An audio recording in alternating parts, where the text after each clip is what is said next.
This is BBC Radio Wales.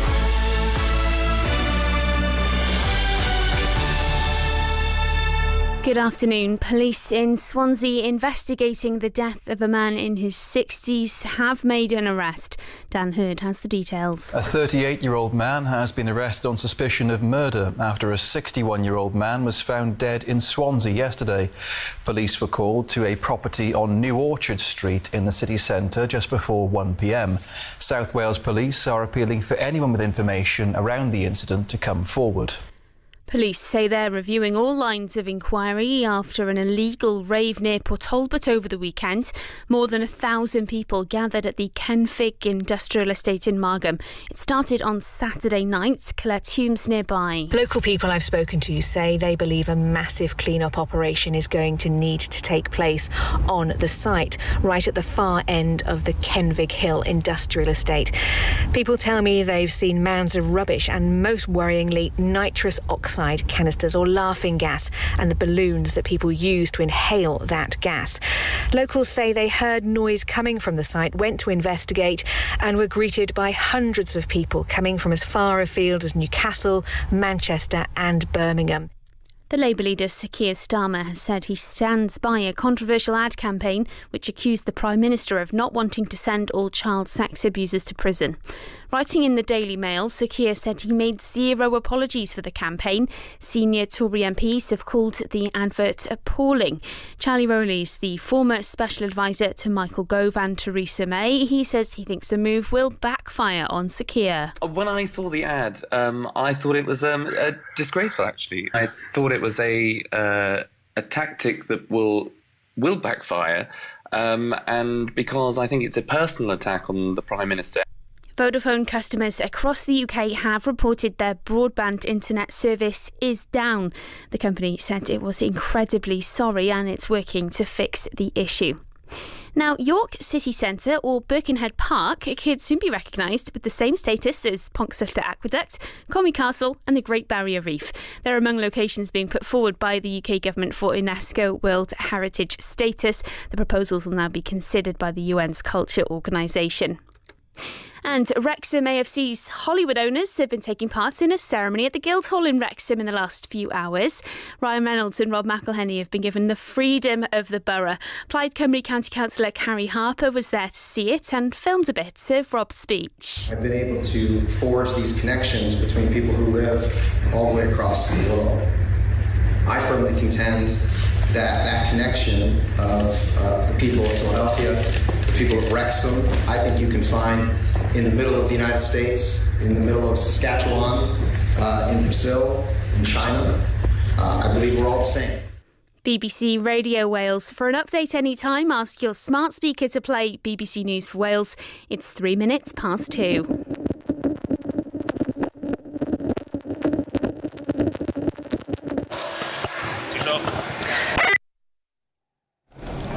Yes, welcome to the racecourse for commentary on Wrexham against Notts County, the huge game of the day in the Vanarama National League, and frankly, Chris Wathen, the biggest game of the day, full stop. Yeah, good afternoon. Welcome to Radio Wales Sport. I hope you're having a very happy Easter, and if you've overindulged on the chocolate, we've still got plenty for you to feast on this afternoon. Cardiff, Swansea, Newport, all in action, but we're here at the racecourse for the big one. Wrexham Notts County, the one we've all been waiting for, and it's on the way. Your team for Welsh Sport. This is BBC Radio Wales Sport. Yes, it's been 6 months in the making. The box office title race about to reach its final scene, and all after one heck of a plot twist. He's an airway, turns one way and the other! That surely is it! Wrexham players dejected. Halifax 3, Wrexham 1. First time cross towards the back post towards Kedwin. Scars, good save from the keeper as far as Vincent! His first Notts goal of the season makes it 3. Notts again back on top of the table. A long Good Friday for Wrexham, and manager Phil Parkinson knows what's at stake as it all comes down to this. A game we've always been looking forward to. We'd love to come into it on the back of a win. We haven't, but now we need to respond. Yeah, a win would put them back on top and to within touching distance of promotion, but have they found a nemesis in Notts County? Chickson and they worked it well towards that edge of the Wrexham penalty area. Palmer's continued with his run. Great chance, great goal. A well-worked move from Notts County, and it had to be Macaulay Longstaff. They've matched Wrexham every step of the way so far, but Luke Williams' side still happy to play the underdogs. We have to go to the toughest away game of the season, and on their own turf they're incredible, so we have to go there and make an unbelievable performance to get anything there, and then maybe can change things to some extent. A sellout crowd waiting to see who's taking control of their destiny this afternoon, which is what Cardiff managed to do at Blackpool. Wickham being held, puts the ball across, it's 3! Joe Rolls, the captain. Cardiff City are in dreamland. They've had a roller coaster season, but it all seems to be coming right today. Sunderland today for the Bluebirds, who still need points for survival. Sabri Lamucci sticks with Cabba and Wickham once more, but Rolls drops to the bench as they look to move clear of the danger, while Swansea will hope for something a bit more straightforward against bottom side Wigan. Peru takes a couple of steps to his side, hits it left-footed and knocks it past Jones, and Swansea have pulled back from 2 goals down. It's Swansea City 2, Wigan Athletic 2. Can Russell Martin's side show they're improving as they head to the Championship's bottom team? The team is unchanged from Coventry as they aim to make it 4 unbeaten, while it's 6 without defeat for Newport, who went goal mad on Good Friday. McNeil tries it, and it's 3-0 against a promotion contender in Northampton, and Rodney Parade is rocking on this Good Friday. Is Stockport today for County and League 2, one of 4 bank holidays commentaries for you, including all the build-up to one of the biggest games the non-league has ever known, and it's all here on the home of Welsh Sport. This is BBC Radio Wales Sport with Chris Wathen. Yes, a very good afternoon. Non-league it may be, but not as we know it. In fact, forget it's non-league for a second here at the racecourse. When else have you heard of 2 teams reaching 100 points, scoring more than 200 goals, and still be not guaranteed a promotion, never mind winning the league, which is what one of Wrexham and Notts County have to do if they want to end their exile from the Football League. Welcome to Radio Wales Sport. Thank you very much for joining us. Chris Wathen with you. We will be looking at our EFL games and clubs this afternoon, including another big day for Cardiff, who despite their win on Friday could still end up being the bottom 3 this afternoon. But we are here at the racecourse. We're not the only ones. 2 Hollywood stars are in town as well. 10,000 others, all set for a huge showdown at this historic ground where the 2 of the oldest clubs in professional football go head to head. A very modern twist, of course, with the documentary cameras and all the US tourists in town as well. Very modern twist, but you can't deny when it comes down to the football, it is all about who blinks first. Both teams on 100 points. Wrexham with a game in hand, but behind Notts County on goal difference. So defeat today, after that surprise loss at Halifax on Friday, could be all the difference. I'm delighted to say former Wrexham striker and manager Andy Morrell is alongside me here at the racecourse. How are the nerves, Andy? Well, they were all right until I got here, and it's been ramped up about tenfold. No, I think possibly Friday's game for Wrexham has just taken a little bit of edge off the belief that they've had for the past 40 odd games, but this is going to be a one-off. I'm looking forward to such a spectacle for the National League. 2 teams that are by far head and shoulders above the rest, and I'm hoping, fingers crossed, for a decent game to start with. The sun is breaking through the rain clouds. It was hammering down here in Wrexham earlier today. They've had bands and sing-alongs in the turf outside. Me and Rob Phillips were in the turf last night, research purposes of course only, Andy, and it's all anyone wants to talk about, and I don't just mean football fans. It's what there's a journalist here from the Netherlands, journalists from Germany, Italy.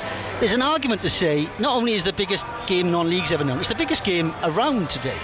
That's right. Well, you've got EFL games going on across the country, but I think a lot of people, especially people that have watched the documentary, it's put such a spotlight on this National League.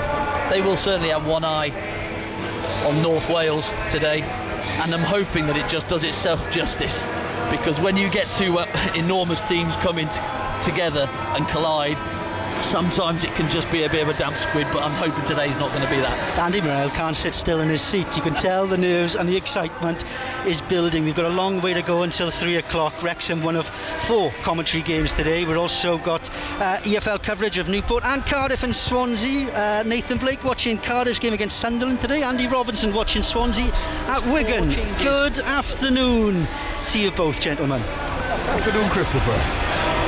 I want to chat to you both. We'll talk about Cardiff and Swansea later on, but I can assure you appreciate what a huge game it is here at Wrexham. And both of you were in championship winning sides. I mean, Nathan, with Bolton, you reached 98 points and went up. Whatever happens, that is an incredible achievement, isn't it, to reach that number of points? It is, and it's extremely difficult, Chris. I think that season of Bolton, I think we only lost 4 games, I think, something like that. But equally, we had championship win at Cardiff as well when I was in the 3rd division. That was the first time I'd experienced promotion. But getting that big, we just fell short of 100 points because we drew at Tranmere at Bolton. I still remember the day.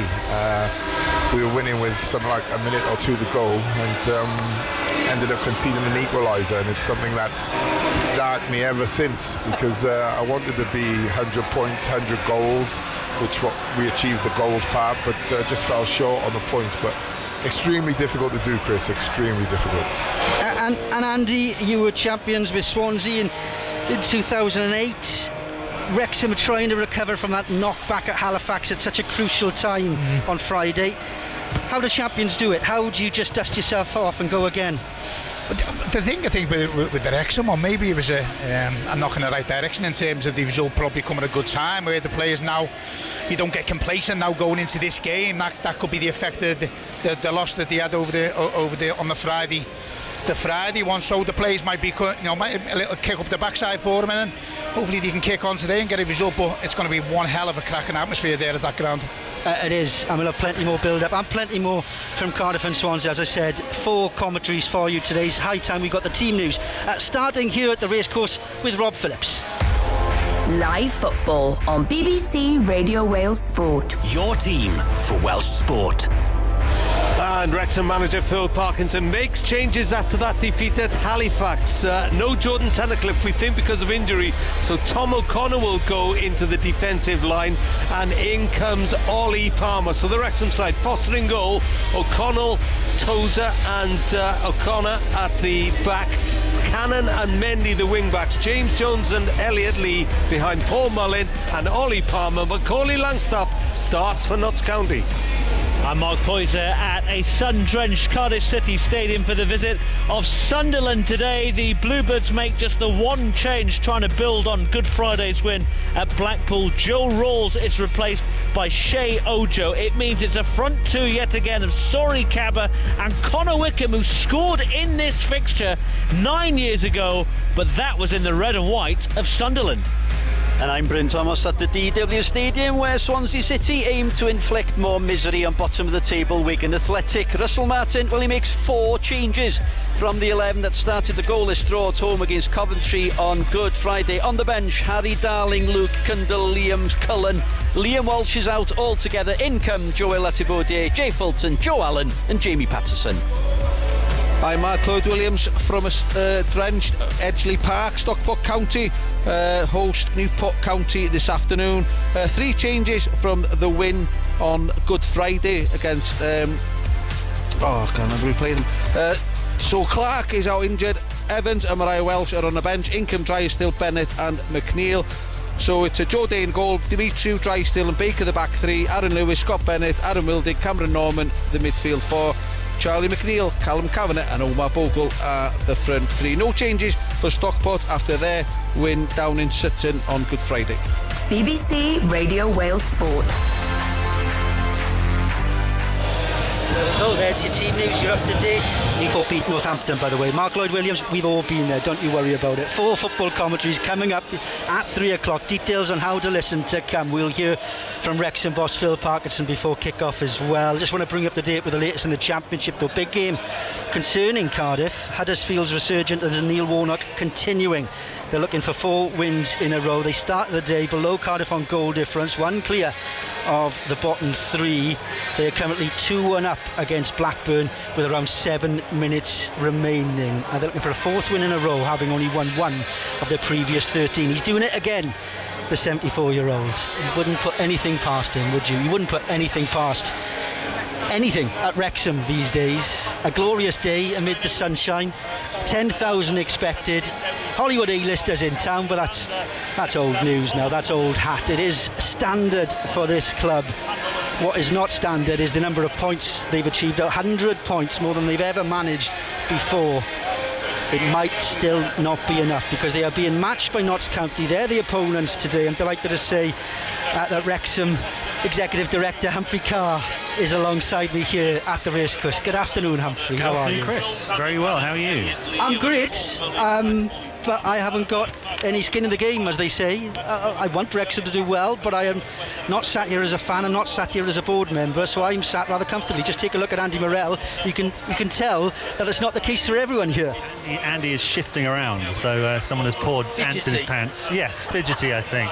But that's, you know, on a big day like this, you're used to being out there affecting the score. You can't do that. You've just got to watch in the stands with the rest of us. Difficult. It is difficult. Unfortunately. I'd much rather be out there. It's less nerve-wracking. You'd have a job to get in this side. Perhaps not back in your prime, Andy, 20 years ago. Hamstrings. Paul Mullin, just short of matching your tally for that last time Wrexham got promoted in 2003. Humphrey, it was all looking so good, and then Halifax came. Are you going to spin me the line? Are you going to accentuate the positive and saying a slip-up was going to come at some point?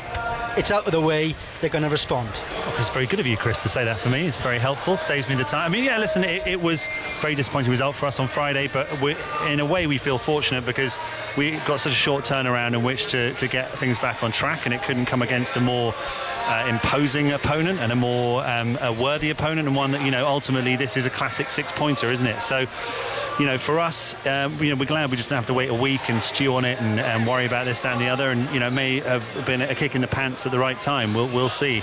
But yeah, I know, atmosphere is very good around the squad. Everybody's raring to go. So, it's time to lock horns with the division's other outstanding team and see who comes out on top. We spoke to you. We spoke together after that playoff defeat against Grimsby last season, and the attitude around the place amid the disappointment was, just going to have to do it again next year. Just going to have to smash the league next year. If I'd said then you're going to get 100 points with 4 or 5 games still to go, you would have thought the title was already sorted. You would have already arranged in the bus parades. Absolutely. I mean, we're having a historic season. It's just unfortunately so are they, which is, a glorious piece of work by the football gods to keep us on our toes. And I don't know if maybe, it's obviously Easter weekend, miracles happen and this, that and the other, but whether the Almighty up above is just a fan of drama, likes the documentary, wants to see a compelling end to the documentary next year.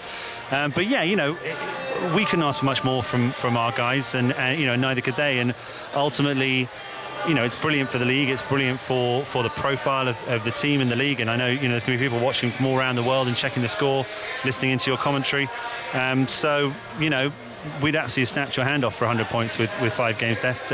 Let's just hope it's 103 by the end of today. On we go. I don't want to wish to sound blasphemous over Easter at all, but there are 2 deities in the stand opposite that are being worshipped, you have to say. They're big enough already without you deifying them. But look, they're here in town again. They can't stay away, let's be frank. We've talked about before the fact that they've fallen head over heels, not just for Wrexham, but for football as a sport. And we've all been there. We know how it does it to you. They're deep into this now. They can't show how much they're deep into this now. Is there any reason why there should be any level of concern, given the level of spending, given the level of investment, if promotion doesn't happen? No, is the short answer. I mean, we went down to the council chambers today for the guys to receive the freedom of the borough, and for the football club to be honoured in the same way, which is an extraordinary thing. And it's an indication of the recognition of the people of Wrexham, of their commitment, of their excitement. We are already starting our preparations for next season, and we have to make 2 plans, of course, one for promotion and one for without. But irrespective of what happens over the next 5 games, their commitment is not going to be diminished at all. And the groundswell of support that's grown up here and around the globe, to be quite frank, is so powerful, and it's something that we will look to continue to harness and drive this club to ever more wonderful heights. Andy, let's bring you back in here. Of course, someone who's sat in that dugout knows what Phil Parkinson would have been going through, knows what it's like to sort of go and get the begging bowl out and ask for money for transfers. No such problems for Mr. Parkinson. How much would you have given to be in his position right now? Oh, blimey, yeah. Absolutely. We were up against it, shall we say, but we had a really good group of players in that changing rooms. We just weren't able to get over the line. We just weren't able to go and replace like for like right at a key point. We lost a couple of players right at the end of the season, and we just weren't able to replace them.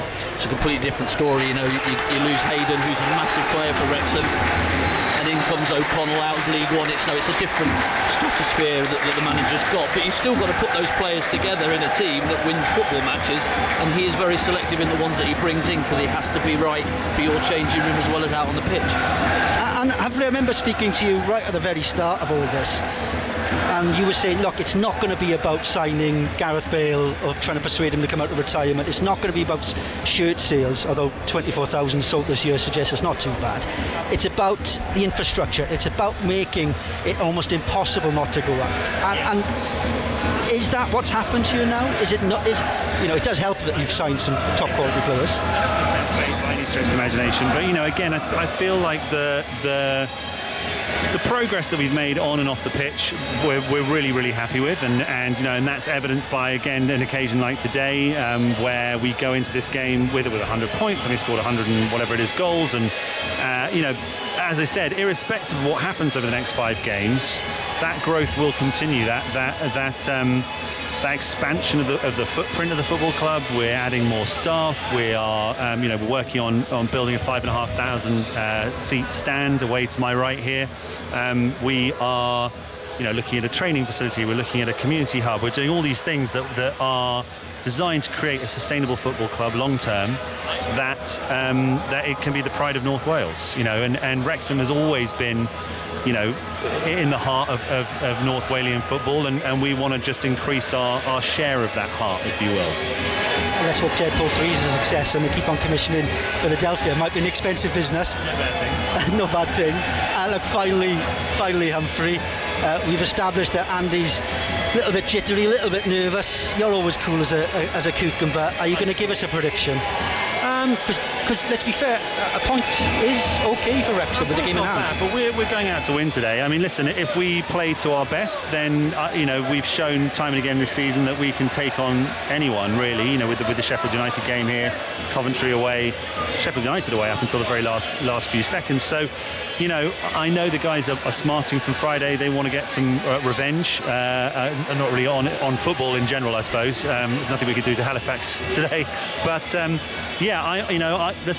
I go into every game with a heart full of hope, and I'll do that again today. So, I'm predicting a Wrexham win, and if we get it right, then I hope it'll be a comfortable one. Humphrey Carr, always a delight to have you on Radio Wales Sport. Enjoy the day. Fantastic to have Humphrey, the Executive Director here at Wrexham. Kick-off coming up at 3 o'clock. Wrexham against Notts County. There has been an injury time equaliser for Blackburn in the Championship. It is Huddersfield 2, Blackburn 2. They're into the 3rd minute of 5 minutes added on. That could be a big point for Cardiff in many ways, and we will talk the Bluebirds and Swansea shortly, but we are at the racecourse, as you might be able to hear. There's a 10,000 sellout this afternoon. Fans haven't been here since 11 o'clock this morning to soak up the atmosphere, and earlier I went to speak to a few to find out how they were feeling. I'm very nervous, very nervous, and it's going to be a hard game, but hopefully we'll get the 3 points. How long have you been watching Wrexham? Since the 1970s. And is this, I know it's a low division, but to reach 100 points, that takes some doing. It does take some doing, yes, and many teams have won the league by now, but we'll just keep on going and plodding along. What about Friday's defeat? What kind of impact do you think that's going to have on today? Well, hopefully it's out of their minds, and they concentrate on getting 3 points today. We'll find out if they get it. What do you think of today's game? Confident? In a way, yes, but I just thought they looked sluggish on Friday, so I'm hoping everything will come right today and get the result they need. 10,000 expected, plenty of tourists from across the Atlantic, plenty of kids. Has Wrexham known anything like this? Well, I'd go back, you see, I started watching them in 1960. I can remember late 60s, early 70s with big crowds, and we were doing well. And then, of course, we've gone on to all the bad years. So this is absolutely brilliant to see now. And do you think whoever wins today, that's it, they're going to win promotion, or do you think there's still twists and turns to come? I think there's still twists and turns. Well, I think more so if Wrexham get the win, it could be what's needed, especially with that game in hand. Yeah, that game in hand against Yeovil, a point could be enough today. Would you take a point, sir? I'd rather take a point than a defeat, that's for sure. Yeah. And this season has been incredible, but does it mean anything if the job's not done? No, not really. If you don't get out of this division, it's just hype. So you've got to get out of the division. Got to. Predictions then for today. Give us a scoreline. 2-1 Wrexham. 2-0 Wrexham. 3-1. Wrexham? Oh, well, yes, I'm not going to say Notts County, but yes. And just to sort of end on a note of, to see these two teams scoring this amount of points, and one of them's having to go through, the playoffs, it just shows really the problems with this league. It should never be happening. They should both be going up. So amid the Wrexham fans waiting for autographs, I have found some black and white shirts, some Notts County fans. Nervous about today? Very nervous, yeah. But I think it'd be good. I think it'd be lots of goals, but we're very nervous. Are you nervous as well? Not really. I think we're going to beat Wrexham. And do I have to ask who's going to score? Langstaff and Mullin. Well, Langstaff's got a fair number of goals already, so you're confident. What about you, sir? Both of them, lots of goals from both ends. I can see it ending up 3-2. So it's definitely 3-2. Is it more important for Notts County to win today than Wrexham, given the game in hand? Yeah, massive. Biggest game of our season.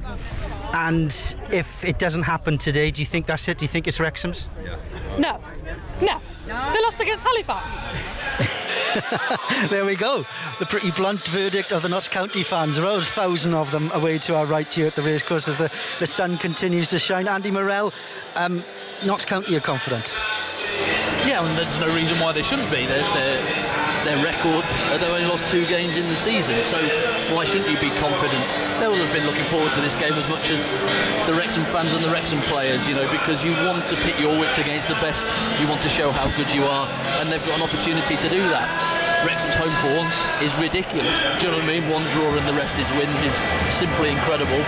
So it is a titanic, gigantic battle of 2 gigantic teams at this level. Ash of the Titans. Should we get the Notts County view then? Rob Phillips has been speaking to their former striker, Mark Stallard. Well, Mark, you've got long-standing connection with Notts County, but just how big is this game? Oh, it's absolutely massive. There's no playing it down. It's the game we've sort of been building to this for about 4 months, it seems. I think everybody's been saying it's going to be nip and tuck, it's going to go down to the wire and go down to this game, and that's the way it's proven. Certainly with Friday's results has thrown a little bit of extra into the mix, if that was possible.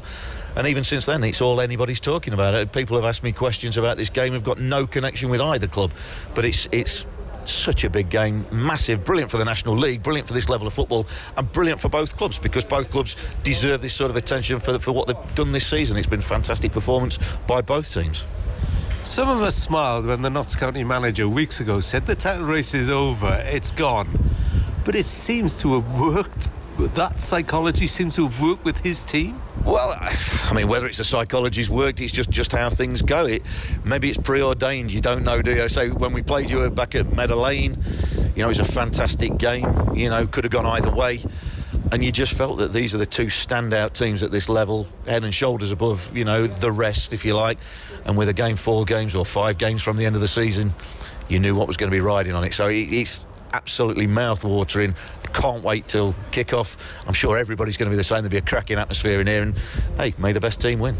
Winner takes all, do you think? Absolutely, I think so, yeah. I mean, a draw obviously suits Wrexham better. Notts have got to come here with the mindset to win the game, but they're capable of doing that. They've been brilliant all season, as of Wrexham. Wrexham at home dropping 2 points is a phenomenal achievement, but I say any result is possible here today, and that's what makes it so entertaining. Last one, you scored 140 odd league goals in 500 odd games. Macaulay Langstaff won a game. 41 in 41. I was going to, he's going to do that in 3 seasons, isn't he? I think if he carries on. I mean, just phenomenal. I mean, obviously you've got Paul Mullin here, who's had a phenomenal goal-scoring record as well at this level. So, 2 fantastic strikers, the 2 top strikers in the division, the 2 top clubs in the division. 100 points, 100 plus goals each. I mean, what's not to like? It's an absolute clash of the titans for this level. And at 3 o'clock, they're going to go at it. Last one, who wins? Well, I've got to say Notts, haven't I? I think they can. I genuinely think they can, but it's going to be difficult to achieve what nobody else has achieved here this season. Former Notts County striker Mark Stallard speaking with Rob Phillips there, mentioning Macaulay Langstaff. Yeah, a record 41 goals in the league this season. Andy Morrell, none of them were penalties either. Yeah, that's the incredible thing, isn't it? Normally when you get a striker up over the 30s, you're in there with 6, 7, 8, maybe 9, 10 penalties, but he's done it without any. They don't trust him to take them.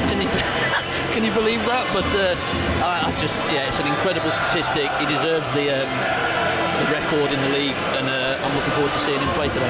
Let's see if Wrexham can stop him today. Kick off at 3, 1 early game in the Championship. It is finished. Huddersfield 2, Blackburn 2. Former Wales international Ryan Hedges with the goal. Terriers 1 point ahead of Cardiff, 2 points off the bottom 3. Blackburn stay 6th, but could drop out of the playoff places later. We will look ahead to Cardiff, Swansea and Newport's games after the latest bank holiday traffic with Johnny Ratner.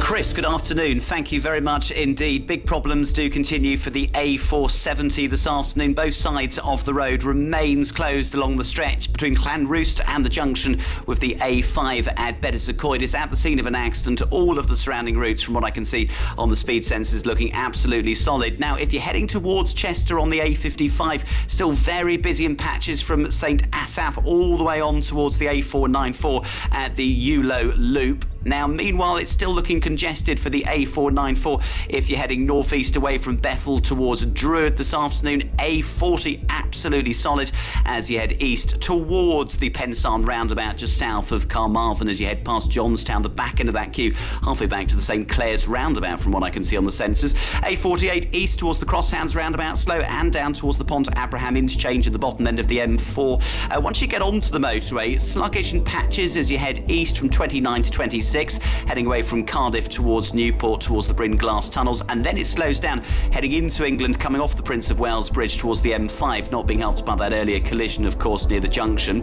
North of Merthyr, slow for the A465 in the ongoing roadworks at the Dole Ice Top roundabout, and down the A470 towards the Kevencoid roundabout into the roadworks there. And quick look at the trains, and I can see on the departure boards buses replace Transport for Wales services between Wrexham Central and Bidston because of a shortage of trains. More from me ahead of the news at 3 o'clock.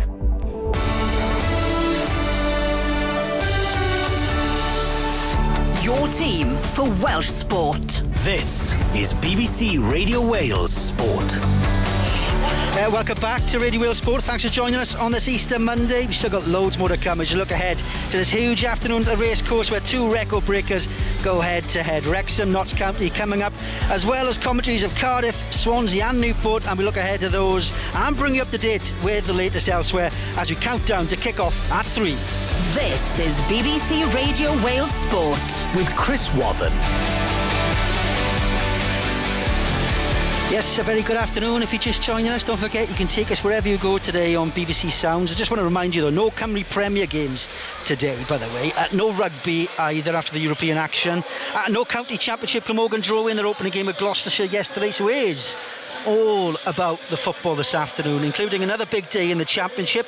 Swansea's unbeaten run continued, didn't it, on Friday when they were goalless against Coventry. Russell Martin's side will hope to extend it to 4 games at bottom side Wigan this afternoon. Meanwhile, it was a very good Friday indeed for Cardiff as they eased their own relegation fears whilst pile them on to Blackpool with a crucial 3-1 win for Sabri Lamouchi's Bluebirds. And the final whistle goes. The Cardiff fans to my left erupt in celebration. All they do like to be beside the seaside.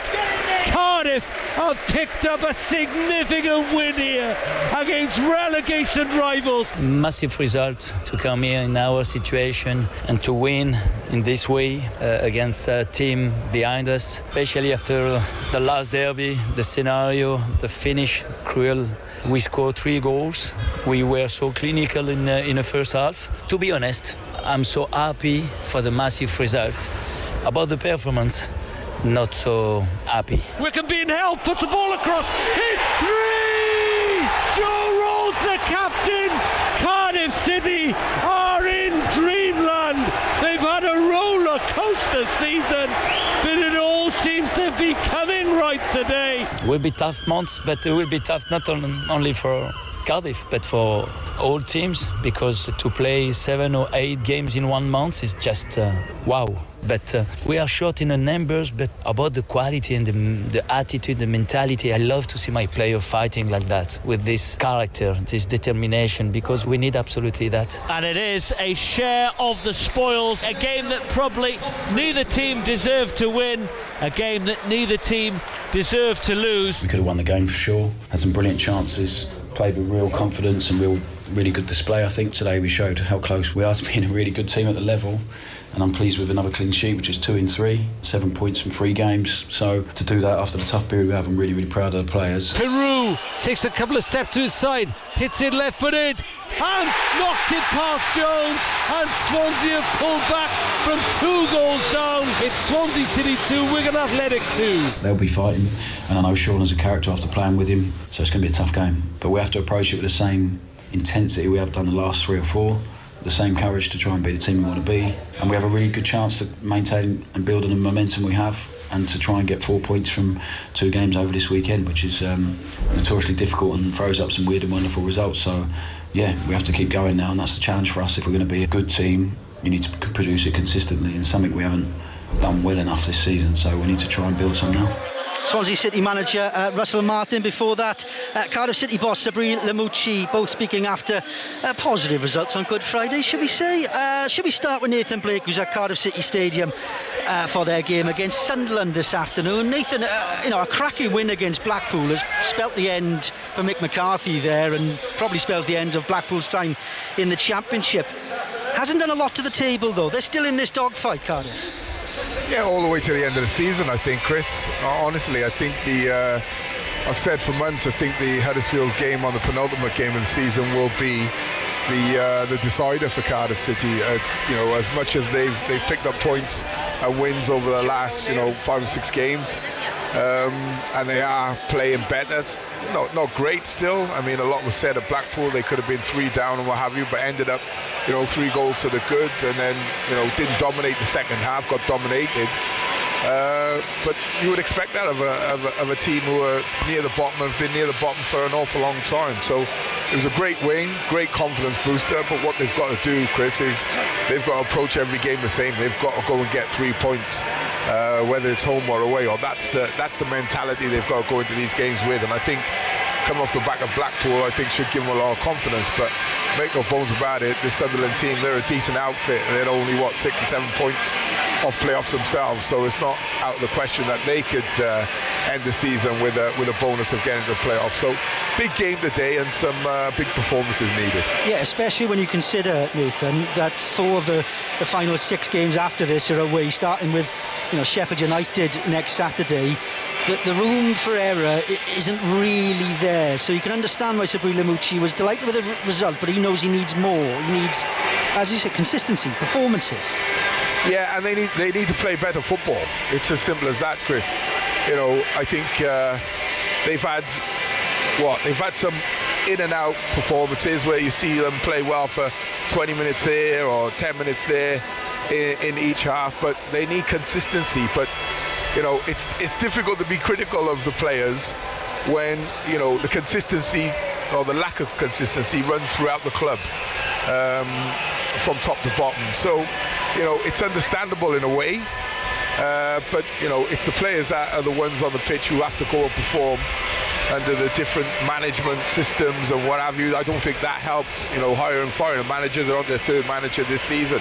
That doesn't help when you're trying to gain consistency. So it's no surprise when you see a team so inconsistent. So, like I said, it goes deeper than just, you know, the pitch for me and 11 players on the pitch who are starting. It's been a problem with the club for quite some time now. Consistency needed for Swansea City as well. Andy Robinson at Wigan today. Look, they should win this one. Wigan right at the bottom. I know they're scrapping for their lives. But do you look at the table? Swansea mid-table, 50 points, not going up, not going down, and think there's missed opportunities, given that Sunderland's still in there fighting, Preston are still in there fighting? Well, that's certainly the case, but I think with the run that Swansea had, was it the three wins in 23, I think that really put the nail in the coffin now, and I think you're at a stage now in the season where the reflection point's going to come at the end of the season. I think it's about now giving the fans, I'm going to be honest, Chris, a little bit of optimism now going into next season. I'm going to be completely honest, the 50 points is achieved, and they've had a decent run of games over the last couple of games. Obviously the Russell Martin, and the key thing what he needs to keep now within this group now is the intensity, that try and replicate the intensity he had for the Cardiff game, which is extremely hard because obviously it's a derby game. But if he can get that between now and the end of the season with the group of players he's got, he's certainly got a full bill of health as well going into obviously this game today. But this won't be a giver today, Chris. Listen, Wigan are down there, they're going to be fighting, and it'll be a difficult afternoon for Swansea, but only as difficult as they make it in terms of the intensity and the way they approach it. Sean Maloney doing a good job at Wigan despite coming in difficult circumstances. Assistant to Roberto Martinez, of course, his time at Belgium. But I mean, Swansea, Andy, if they are looking towards next season, they can't afford to drop off. They can't afford to go to places like Wigan and just say, oh well, we'll get through it because we're safe now and we don't have to go up. But otherwise, you're going to have another middling season, aren't you? Well, if that was the case, I don't think it'd be accepted from if I was in the dressing room myself, from player to player, and obviously the manager doesn't want that to happen, but it's up to the manager to keep the players at that. Obviously he's made a few changes there, he's got a lot more experience within the group, and maybe that will help in terms of the game. Obviously 2 games in over the Easter weekend, you've got a little bit of fatigue there, but you're right, you just got to keep that little bit of momentum that they've got going now, and then hopefully we can build the fans and everyone back on side, and a little bit of optimism. I think that's a key word now, Chris, at this stage in the season. I think to get anywhere near the playoffs is far gone, but try and get as high up the table, you know. I think they got 61 points last year. To be an improvement, they need to try and beat that this season, really, because that's what you're judged on, aren't you? The consistency in terms of where you finish in league points, and we've gone on about this league this season maybe not being as good as it was on previous season. Maybe it's just has been as good, and it's just more competitive in terms of the squads and the team that you've got in it. And I just think he's just got to look at the last couple of games now, get as much out of these players as he can possibly get, and give the fans that optimism going into the pre-season. And if he can do that, then hopefully he can have a good window at the start of the season. Wigan bottom of the table, of course, 34 points, 8 points from safety. They were deducted 3 points. They've only got 6 games to go. I think it's safe to say that, are they gone now, Andy? And then there's Blackpool, who, well, almost there. Stephen Dobie, the former Swansea player, taking caretaker charge there. In terms of the other games at the bottom, let's start thinking, you two, Nathan and Andy. Right, Blackpool taking on third place Luton. Reading, of course, deducted 6 points, dropping into the bottom 3 on Friday. They're up Preston, who are going for the playoffs, and QPR, who've only managed 1 win in the last 17. Gareth Ainsworth there, taking on West Brom, who lost against Rotherham on Friday. Pick your 2 to go down with Wigan, Nathan Blake. At the moment, I'd say Blackpool and probably QPR, because they just cannot buy a win. I've been on the text one of their top men behind the scenes, and they just don't understand it. There's a severe lack of confidence, and I think rumour has it that they probably thought they were nailed on for promotion this season, early on in the season, but obviously change of manager due to their manager leaving, go to the Rangers, and the person's come in behind them hasn't been as successful, but they've just dropped like a stone, Chris, and their form is the most alarming to me, because at one stage of this season they were top, and they were looking like they were, the playoffs was nailed on, but over the last 3 or 4 months, they've just had an absolute shocker. So I would put QPR in that bracket at the moment. Yeah, when Swansea beat Cardiff in the South Wales derby in October, Swansea were 3 points off top, and it was QPR who were top. An incredible fall away. Andy, are you going to go along with Nathan's prediction? Or are you going to throw another one in there? If you say Cardiff City, you'll never be allowed back in the Welsh capital again. I think for me, I think I'd have to say them too. I say with Reading as well, we're getting the point deduction. I think that might galvanise them in terms of a group. I think we're up against it, we can find together. I think Wigan are obviously down now, but in terms of QPR, it's just drastic. I think it's 9 losses out of 10 games, which is remarkable form in terms of where they're at. They changed their managers 3 times now, and I think we've all been, a lot of people have been calling for managers to be changed. Obviously at Cardiff they have a Swansea, and he stuck with it, but sometimes that doesn't make a difference, changing a manager. But I think QPR are on a massive free-for-all, and I think with Blackpool now with Mick McCarthy going as well, I can just see them two going down, but Cardiff will play a close card to Chris. You had to get that one in there, Andy. I'll let Nathan have the last word on our championship chat because of that. Just give us what do you think is going to happen today, Swansea-Wigan, Andy? Listen, as you said before, Chris, I think it's a game that we all expect Swansea to win, and they've got to be looking to win this game. I think if they get hold of the game early and put these under pressure, then they can put them to the sword. Defensively under Sean Maloney, they have been better, Wigan, but they just can't score. They can't score, and that's why they've only got 36 points this season, and they're struggling, and I can't see them getting a goal scorer to give them that lift in today's game. So if Swansea can take control, which they will have a lot of the ball, if they can be purposeful in the final third, I think Swansea win this game, and I think they win it comfortably as well if they can get a good start. We'll find out. Nathan Blake, the last word with you then, as I promised. Expecting a Cardiff result today. Will a point be okay in the circumstances? Yeah, I think so, Chris. I think coming off the back of a win at Blackpool, I think a point would be more than acceptable, especially against a decent outfit like Sunderland. Listen, they've got some very good players. The lad Diallo from Manchester United, they got on loan. He's got 11 goals this season. He's done really well. And the lad I really like in particular is the lad they signed from Spurs in Jack Clark, left winger, bit right-footed as well, and comes inside. He plays in that sort of Jack Grealish sort of mould. Very, very good player, and has scored 10 goals himself this season. So, they've got goals in the team, and they've got a bit of everything going for them. So, I take a point all day and just kick on to the next game. We will find out. Commentary of Wigan against Swansea on FM and DAB across South West Wales, Cardiff, Sunderland on FM and DAB across South East Wales. We will preview Newport's game at Stockport. I think we can go there now, can't we? 95.9 FM commentary at 3 o'clock. Kevin Ratcliffe and Mark Lloyd-Williams, your men behind the mic this afternoon. Kevin Ratcliffe is there. Good afternoon, Kev. Good afternoon, Chris. Well, you watched the cracker on Friday. Newport were in brilliant form themselves on Friday at home, and another promotion challenger this afternoon in Stockport. Yeah, definitely, and it's one you don't really want to give them a sniff there. I mean, the pitch is absolutely fantastic. Looking at it, it's not what I remember. The surroundings are not what I remember, but I'll tell you what, looks a great day for football now after the rain stopped. But look, it's a massive important game for Stockport. I think it's one for Newport that they know they're safe. It's how they conduct themselves now towards now and the end of the season. I'm sure people have got contracts that need renewing, and there'll be one or two that maybe they're not quite sure about. So you've got to put in performances to sort of keep your manager happy, and obviously try and earn a new contract, or if you're out of contract, maybe somebody's looking to bring you in. You never know. Yeah, 9 points off Hartlepool and Crawley in the bottom two. Rochdale are already looking relegated. Crawley just above the bottom two, I should say. Pretty much safe with that game in hand as well. It is about impressing. Who are you looking forward to seeing in terms of Newport? I mean, Bogle not convincing everyone, but 13 goals, the striker.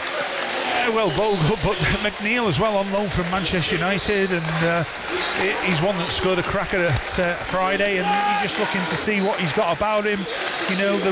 What's the reason that he's here? Because obviously he's learning his trade, and looking to see what level he's actually fit to play at. It's all things like that. I do like watching Norman. I must admit, the right wing back. I do believe he's out of contract at the end of the season. He is, I can't believe that they've let that contract go.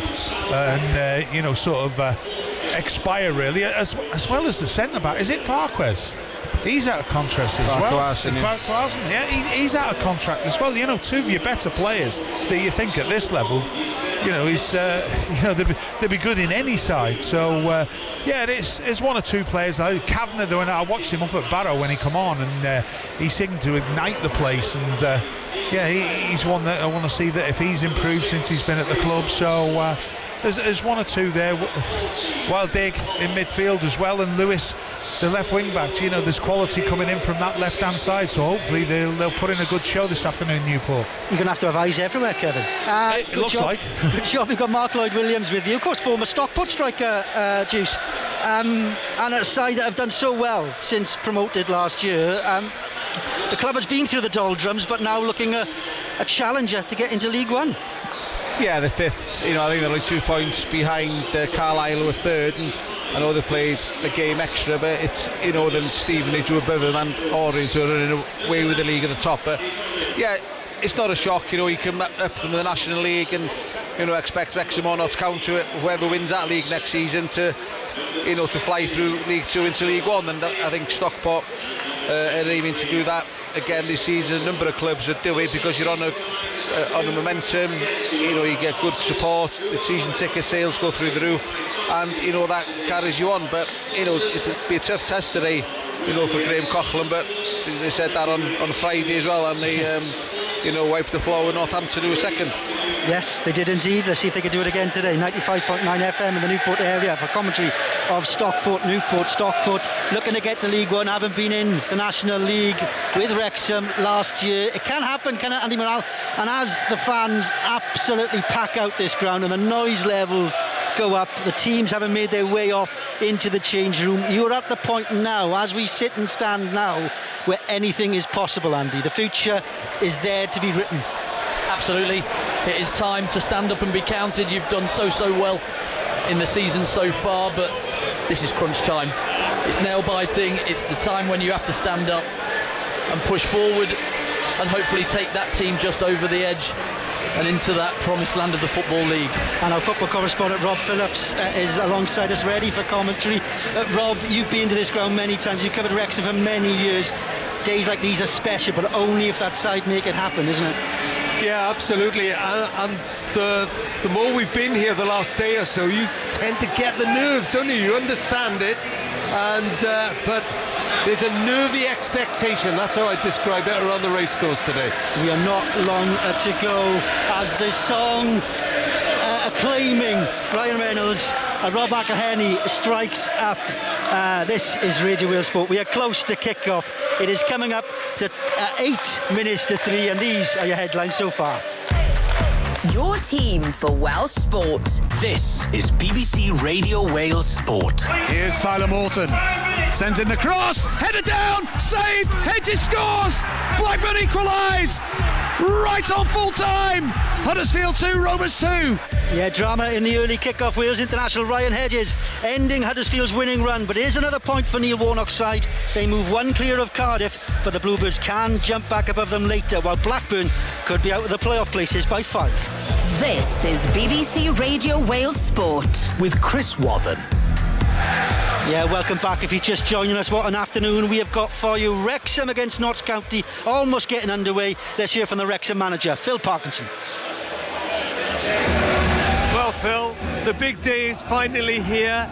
We've had to make some changes. Yeah, a couple of changes in the team. Obviously, Tunnicliffe went down with a back problem yesterday, so Tom O'Connor steps into that left side. But you've always got to look at the positive element of that. You know, Tommy's class on the ball, and he'll step in when we've got possession. You know, which is a bonus. Obviously, we miss Tunny, we know that, but Tommy's a class player. And Ollie comes in. A bit of freshness at the top of the pitch I thought was required today. Yeah, but apart from that, it's the same team. Phil, it's not often this season you've had to bounce back from a league defeat. How's the mindset? Yeah, obviously disappointed, and you know, we just want to make sure that the performance level is where it needs to be, like it has been in the home games, certainly the last one against Oldham, and with an understanding of what's required today. You know, there's going to be times when they have the ball, you know, they like to play it out from the back. We've got to make sure we get that high press on and we kind of ruffle a few feathers, but equally when we've got the ball, that we can get control of this game with the ball and also exploit the high line they leave. I mean, if you go back to the game at their place, I think we had 5 1v1s, we didn't take any, but a lot of what we spoke about we implemented, we didn't take the chances. And I think that's going to be important today, understanding that they leave themselves exposed at the back, and if we get the quality down the sides for Moles, I'm confident he'll get chances today. Do you ever have to tell your team these days, play the game, not the occasion, because they've been involved in so many big occasions? Yeah, listen, we've had some huge games here, though, the cup games, but we all know this has got added importance.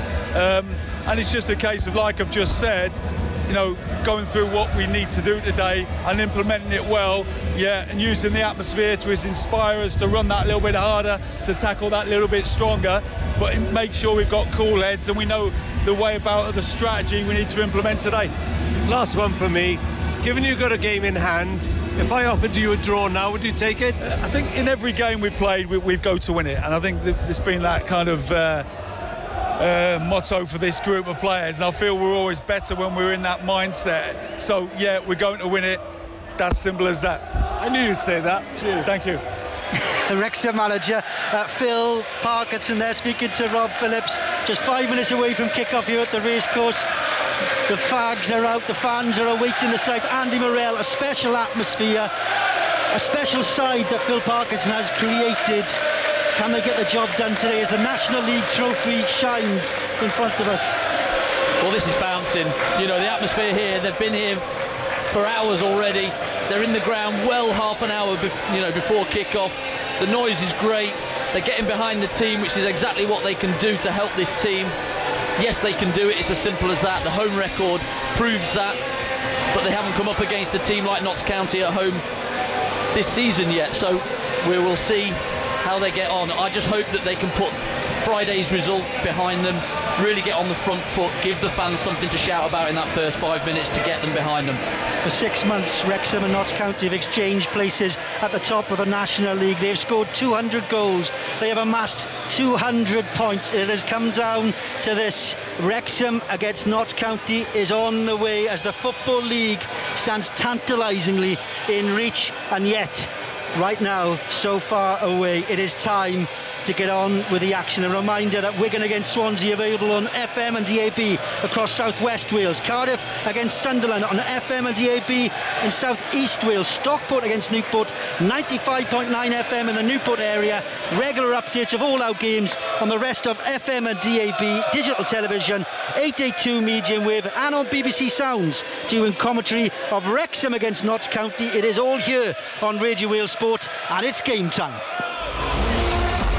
Live football on BBC Radio Wales Sport. It's absolutely extraordinary! Cardiff. Oh, what a goal! Pick that one out! Swansea. That's the icing on the cake! Newport. Absolutely brilliant! Wrexham. Are you not entertained? Your team for Welsh sport. This is BBC Radio Wales Sport. Well, very good afternoon. I was fine travelling to Wrexham, but in the last hour or so, even my stomach is starting to have butterflies. It's an extraordinary atmosphere here at the racecourse. It's open at the one end, of course. The Cop is now a car park, but nevertheless, the noise is absolutely deafening. 10,000 here, including the Hollywood owners, Ryan Reynolds and Rob McElhenney. They're perched up on the far side to us, and it's an expectation that the non-league scene has really, if ever, experienced. Just wait until you hear this noise as the two teams take to the racecourse pitch.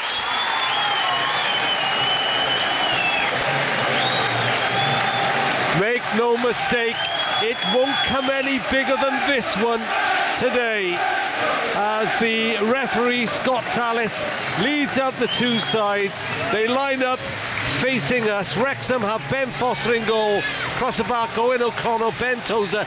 Tom O'Connor slipped into the left centre-back role because Jordan Tunnicliffe suffered a back injury in training yesterday. Shame for him. Ryan Barner and Jacob Mendy, the wing-backs. Andy Cannon, James Jones behind this formidable strike force. Elliot Lee, and in front of him, Ollie Palmer in for Sam Dolby, and the one and only Paul Mullen. 34 league goals for him, 43 league and cup goals. But on the other side, there's a marksman with 41 in 41, and that is Macaulay Langstaff.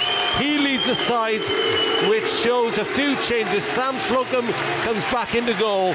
Then across the back is Geraldo Bajrami, Conor Rawlinson, Wrexham-born defender, and Carl Cameron. Adam Chickson and Aaron Naman are the wing-backs.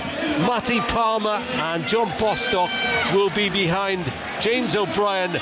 Ruben Rodriguez, who sat out the Wealdstone win on Friday, just the rest for this game. He's their creator, and he creates for the National League record goal scorer Macaulay Langstaff. 41 league goals in 41 league games, and he doesn't take a penalty. It's astonishing, Andy Morrell. Yeah, remarkable. I was talking to the Notts boys just before, and to not take any penalties, to not be trusted maybe by the team when you've scored 41 in open play is a ridiculous feat. It's won a game. You're just guaranteed to score goals with him in your team. So Andy Morrell, the former Wrexham player and manager, knew where the net was himself, by the way. Now there will now be a minute's applause for the Notts County Chief Executive Jason Turner, who passed away just a few weeks ago at the age of only 50. He is well known to fans of Cardiff, Newport, Bath and Plymouth.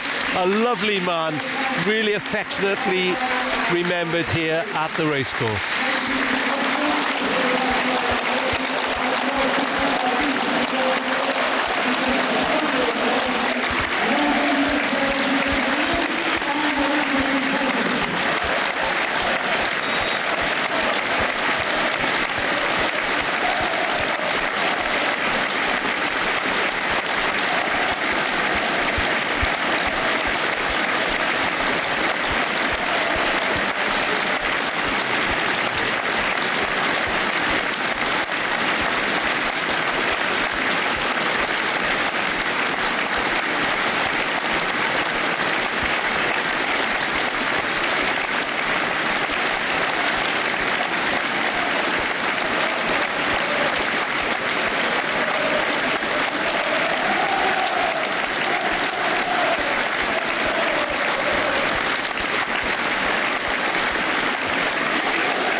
Ahead of the heat of battle as the top two of the fifth tier clash with each other here on a lovely day in Wrexham. Notts County, white shirts, black shorts, black socks. Wrexham, red shirts, white shorts. It's not often a non-league fixture gets Easter Monday top billing, let alone global attention. But hey, this is Wrexham, and this is a tussle of the two titans of the fifth tier.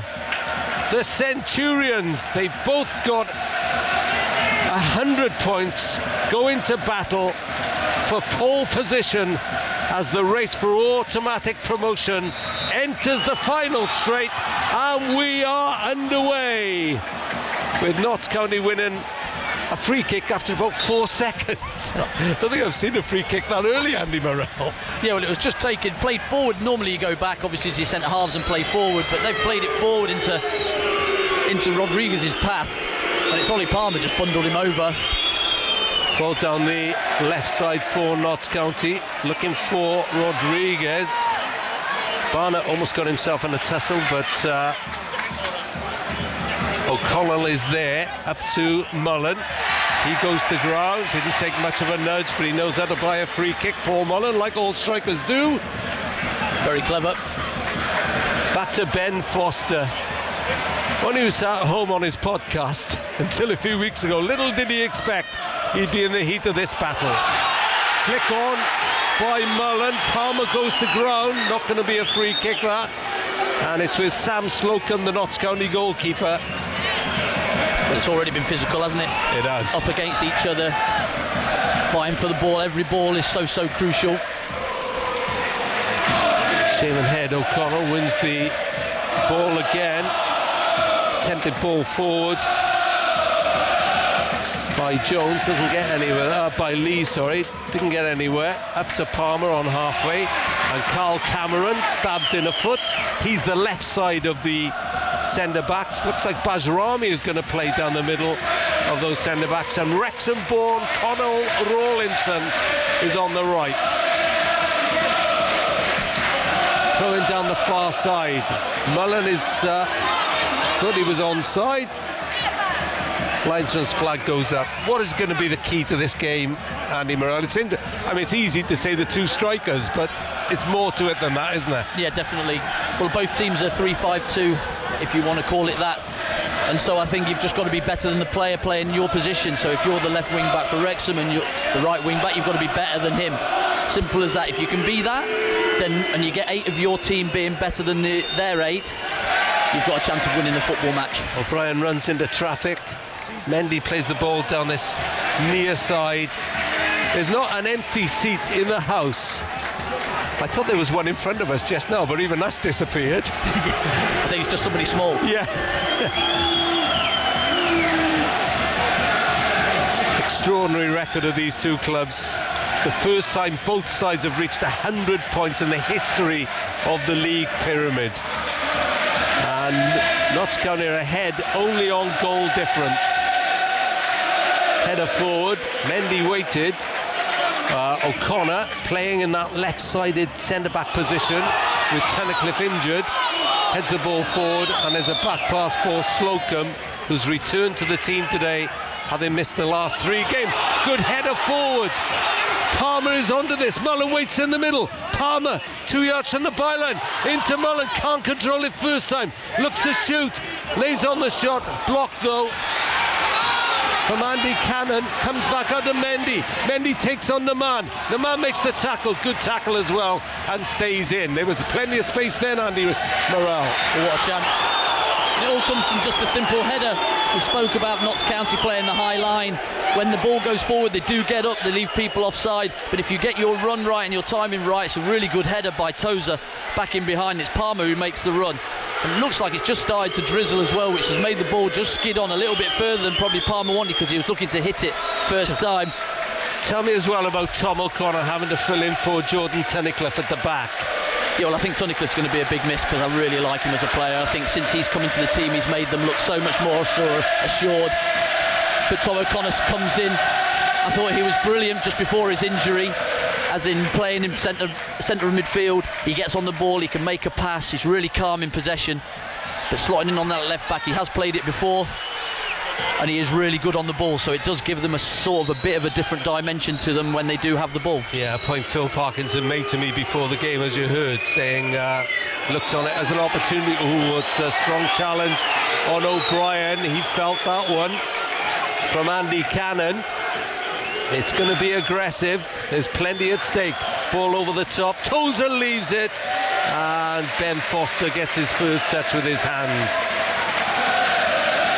Just looking at the changes, Rob, that both teams have made, and I think Notts County have rested a couple on Friday, but they're more experienced ones. Jim O'Brien coming into the team, Rawlinson coming into the team. They just add that bit of experience in a big game like this. You know, legs and youth can give you a lot of things in games like this, a bit of naivety or whatever it is, but putting in a bit of experience around the lads that have got you joy just gives you that extra little bit of know-how, I suppose, in these big games. 0-0 on BBC Radio Wales, live from the racecourse where Wrexham play Notts County. Second against first in the National League. Only one automatic promotion place, of course. Here's the Whitehead Bostock. Is that Is that Mohican he's got there, Bostock? I think it is. As Notts County break down the right-hand side and win the first corner. Yeah, good play into Ruben Rodriguez's feet, and he's the one that's the creator in this team. Picks a pass, sees runs ahead of him. Corner taken short on this right side, and it's pumped away by James Jones, who saw that early.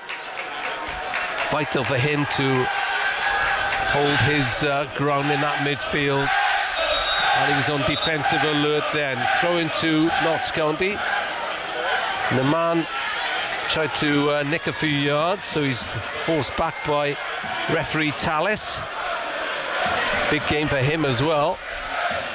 Macaulay Langstaff touches it inside, falls to Rodriguez. Rodriguez plays it wide out to that far side. Chickson on the ball, back to Rodriguez, crosses into the box, headed away by Tozer. O'Brien follows up, he was under pressure, and his bending shot bent all the way up for a throw-in. Nice. It was awkward height, wasn't it? And to be fair to O'Connell, he does really well to get out and put the pressure on his shot, doesn't let him have a moment, and just doesn't quite get it right. It is something that Notts County do and have done for the full season, is that they don't score from many set pieces, corners. They take a lot of them short, they keep the ball, they sometimes go back to the halfway line to suck these defences out, whether that's because they're not that big or there is a reason behind retention, ball retention and keeping the ball from corners and giving it away. Here's O'Connor, slides the ball forward for Mendy inside the Notts County half, down the Wrexham left. Elliot Lee has made a darting run forward to the edge of the box, just outside the right tram line. Holds it up, looks for a crossing opportunity, slides it into Mullen. Mullen, who turns his man, has a shot block, heads the ball into the 6-yard area. It's headed out. Mendy was climbing then, but gets away with it. Stockport are 1 up against Newport in League 2. Cleared away by O'Brien, but straight to O'Connell. Cannon now, the Wrexham midfield player. O'Connell in the centre circle, out to O'Connor. Thomas O'Connor lobs it over the top. Mendy's onside, but Slocum in his bright orange kit races out to collect. 8 minutes gone, goalless at the racecourse. Yeah, nice little play forward by O'Connor. Just chips the ball over the top. Mendy, I think, would have been offside had he got onto it. The linesman give the thumbs up to the referee just to say play on. But good thinking. Cardiff still goalless with Sunderland. Swansea goalless at Wigan in the Championship. Here on Radio Well Sport. Neman tries to go through 3 Wrexham players. They soon shut that door. Elliot Lee finds Mullin. Mullin cross field.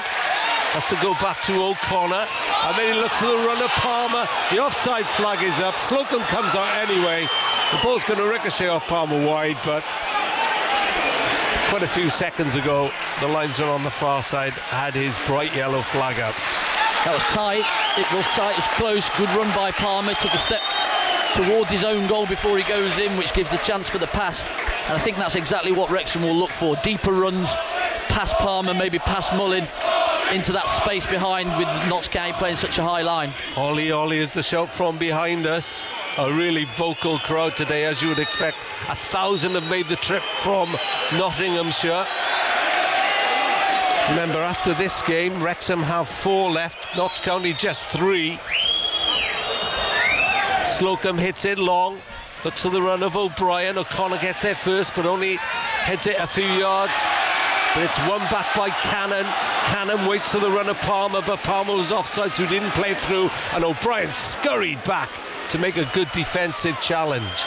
Well, that's Palmer trying to stay on side. He's trying to stay on with his run before he goes in, and he just cannot keep his line, and so Cannon can't play the pass. That's where you need one of your midfielders that's really deep to just run through, because Notts County will be high and stood trying to play offside, and if you can get a deeper runner, that's where you'll get your joy.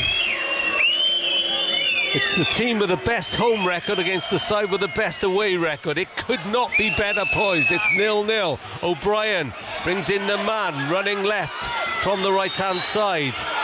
Now the ball is played out to the right side again. Rodriguez was on the ball. Palmer goes to ground, free kick Wrexham. It's a little bit nip and tuck at the moment, Andy Murrell, as you'd expect, with so much at stake. It is. Well, Notts County have been good in possession. They're very, very tidy, even in the box when there was a bit of a melee just a couple of minutes ago. They tried to play their way out, which is very courageous, very brave, and it has got them a lot of joy. But they're good in possession.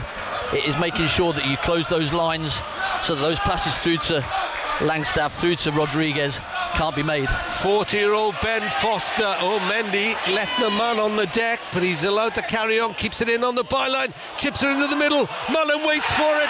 Mullen goes to ground. Theatrically, the Wrexham fans appealed for a penalty. So did he, but he's not going to get that, I don't think.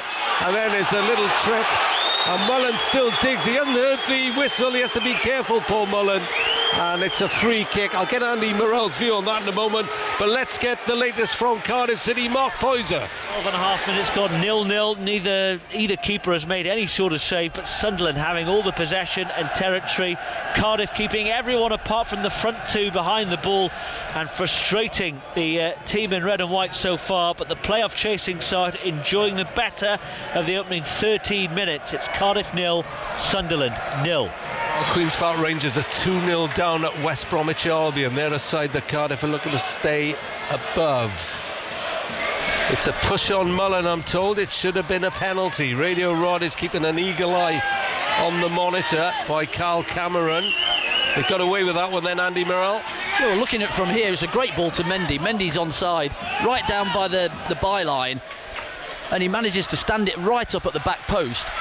And Cameron's facing, he's not even looking at the ball when Mullen's pulled off at the back post. And as he's going to Mullen, he's got both hands on his chest and not knowing where the ball is. You can't do that. You have to know where the ball is. You have to aim to try and get the ball, even if you have got a hand on somebody. So I'm surprised. Let's hope this game isn't decided by controversy.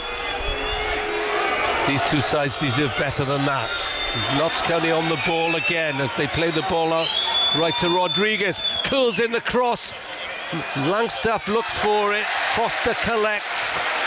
There's been a goal at Wigan. Bryn Thomas. We've played 15 minutes here. Swansea have taken the lead. Joel Piro's 16th goal of the season. It was a lovely ball played into the box. Piro was all by himself. Easy, easy, easy. Wigan 0, Swansea 1. That's more good news for Cardiff. As I said to you, Queen's Park Rangers are 2-0 down. They're above both of those. In fact, Wigan are bottom of the championship. Here at the racecourse at the top of the National League, it's 0-0 in this clash of the Titans, clash of the Centurions. Bostock, remember him in Premier League? He was so highly rated, wasn't he? Oh, John huge, Bostock. Yeah, that's wow. right. There's a lot of before around his move away from Palace, I think it was. Tottenham and Palace, yeah, he was the next big thing, wasn't he, at one stage? Mendy heads away a raking ball forward, little touch in midfield, but Lee is beaten in the tackle, and then O'Connor is beaten as well, but that's done by Rodriguez, who is Portuguese and their playmaker. We haven't seen too much of him on the ball yet. Just looking at his position here, he's sort of meant to be playing up front with Langstaff. That would probably be his position, but Jim O'Brien seems to be making those runs up towards him. He's out on this right hand side for Notts County, pulling out in a big space, asking questions of Elliot Lee. Does Tom O'Connor go with him? Asking a few questions of the defence. Yeah, no questions asked by that. Long ball forward by Rawlinson, up for a throw. Let's head to Stockport. Bryn Thomas. Would have loved. Oh, Mark Lloyd-Williams. Stockport County 1, Newport County 0. There's a scoreline here at Edgley Park. Kyle Watton's 9-minute goal separates the two sides. A wonderful cross for Miles Hippolyte from the right hand side, and a bullet header from 12 yards by Stockport's top scorer. Omar Bogle has had half a chance for County. A strike from 20 yards out, tested the keeper Ben Hinchcliffe, but as it stands, Stockport County in the ascendancy. Stockport 1, Newport County 0. Thank you, Bryn. Wasn't a great impression of Bryn Thomas, was it, by Mark Lloyd-Williams? But there we are. No, it's Mark Lloyd-Williams. Juice, Cymru Prem legend, alongside Kevin Ratcliffe. And that's on 95.9 FM in the Newport area. It's goalless here at the racecourse. You've missed nothing really, and for once, for the first time almost, it's a bit subdued now, isn't it, Andy Morrell? Well, after 15 minutes, yeah, it's just settled down a little bit. It's interesting to watch how the Notts County 3 go and press it. They've put Macaulay Langstaff right up against Tozer, and then whenever the ball goes to O'Connell or O'Connor, it's Rodriguez goes and presses it from the midfield position, or it's Bostock goes and presses O'Connell. They're popping out rather than playing just 2 up between the 3. Yeah, they're going sort of 3 up when the ball goes on that side of the pitch. This is Cameron, the left-sided centre-back, on halfway back to Bajrami, who was one of those arrested. He's an Albanian. And this is Rodriguez running across the centre circle from right to left, brings in Cameron, 15-20 yards inside the Wrexham half, picked up by Matty Palmer, curly head midfield player. Rodriguez thought about going past Lee, didn't get there, and then the ball is played forward, looking for the run of Ollie Palmer. He's full of running today, Ollie Palmer, back in the side, hungry I think to make an impression, Andy. Yeah, well, they did it earlier in the season when they left him out for a couple of games and then brought him back for the Dagenham game. He was brilliant, scored 2 himself, and looked really lively. Again, he'll be disappointed to be out the team, but certainly fresh, ready to go today. Certainly something in the first 15 minutes that I've seen here is that whenever the ball's turned over to Wrexham, they are looking forward to play straight away in behind them, so that to try and spring that offside. Langstaff gets involved in open play, heads the ball away. Mullen knocks it past one defender, but it's rescued by Bajrami, who took a knock then, but Slocum throws the ball out. This is Bostock operating down that left-hand side alongside Chickson, who is of Chinese descent, but he qualifies for Zimbabwe thanks to his dad, and he's hogging that left touchline. That's right, 10 goals as well. It's a brilliant return for a wing-back. I was looking at these 2 teams before. There's 6 players, 138 goals between them. It's ridiculous. I mean, the records are so impressive, but this game isn't about the records, is it? This is almost to a man and woman. People say it's winner takes all. Lovely touch by Bostock with the outside of his left foot as the ball went past him. He's on the ball now. Oh, he's almost given it away, but he holds up possession under pressure from James Jones. And then it's Bajrami who moves into midfield. Long cross, looking for Naman on this near side, headed away, not too impressively by Jacob Menn, who was happier going forward than going backwards, you would have to say. I think that's both wing backs this side. Yeah. Mane and Mendy both prefer to attack than defend. And I think the system that you play, if you play 3-5-2, if you've got 2 attacking wing backs, I think that can make the difference. If you're too defensive, you end up being in a 5 and you can't get out. Yeah. Whereas if you have that attacking mentality to start with and you can play high up the pitch straight away, you're on the front foot straight away as 2 wide high up the pitch. 19 minutes gone on Radio World Sport. Wrexham 0, Notts County 0. Naman midway inside the Wrexham half. Down this near side, Rodriguez bundled over by Palmer, but he keeps controlling on the deck until his pass away is picked up by James Jones. Oh, Jones loose pass, committed O'Connor. Langstaff tries to get involved. Langstaff goes to ground. He's not going to get a free kick. Referee looks at him. He's writhing on the ground at the moment, and Wrexham have the chance to break against 10. Now Langstaff is up, not getting much sympathy from the home crowd, as you might expect. I think he milked that one a bit, didn't he? Mullen on a run forward, Slocum's out of his area, charged down by Mullen, shot for handball. I think he was off the chest though. O'Brien now at the other end. Rodriguez, this time he is brought down by Elliot Lee. Slocum took a chance but had to, with Mullen roving behind. Well, it's part of your strategy and your philosophy. If you're going to play such a high line, you have to have your keeper up in contact with that back 3, just in case, because if it is your out ball is that one over the top, he has to be a sweeper keeper, if you like, and come out, and he did that well because it was a bouncing ball. It was awkward whether it's hit his hand or not. He did really well to get a foot on it. And Mullin again just bearing down on him with a bit of pace. Queen's Park Rangers pull one back against West Brom, 2-1 there. As Bajrami heads forward, sides it left to Rodriguez. He gives the ball away. Long ball forward looking for Mullin. Mullin collects it on halfway, then turns against O'Brien. Looks at Palmer with a crossfield ball. Ricochets out for a throw-in. Mendy wants the ball quickly to take it. Plays it back to Lee. 10 yards inside the Notts County half. They go back to Ben Tozer, the Wrexham captain, wearing the green armband, square to O'Connor on halfway. Now Lee is just inside the Notts County half. Shout for hat offside and give it against Paul Mullin. Well, it's looking right the way along the line, Mullin. Shouldn't really be offside in that situation. But again, your linesman has to be able to stay right in line with it. And when the ball's played, does he actually see it? Hardest job, isn't it, in the linesman? I don't believe you can see both. As you strikers can't understand offside, that's the problem. How many times have you caught off looking along the line? I remember you played Andy Morrell. Yeah, you lived offside. Yeah, you can still like the Leinster back row in rugby. 0-0. Former Wrexham, Coventry, Blackpool and Bury striker Andy Morrell alongside me, and of course he was Wrexham manager here. As Slocum plays the ball out to O'Brien. They do pass the ball. Bossa a little back heel into the path of Cameron. Rodriguez back to O'Brien again, who has to dart out of the centre circle to take it.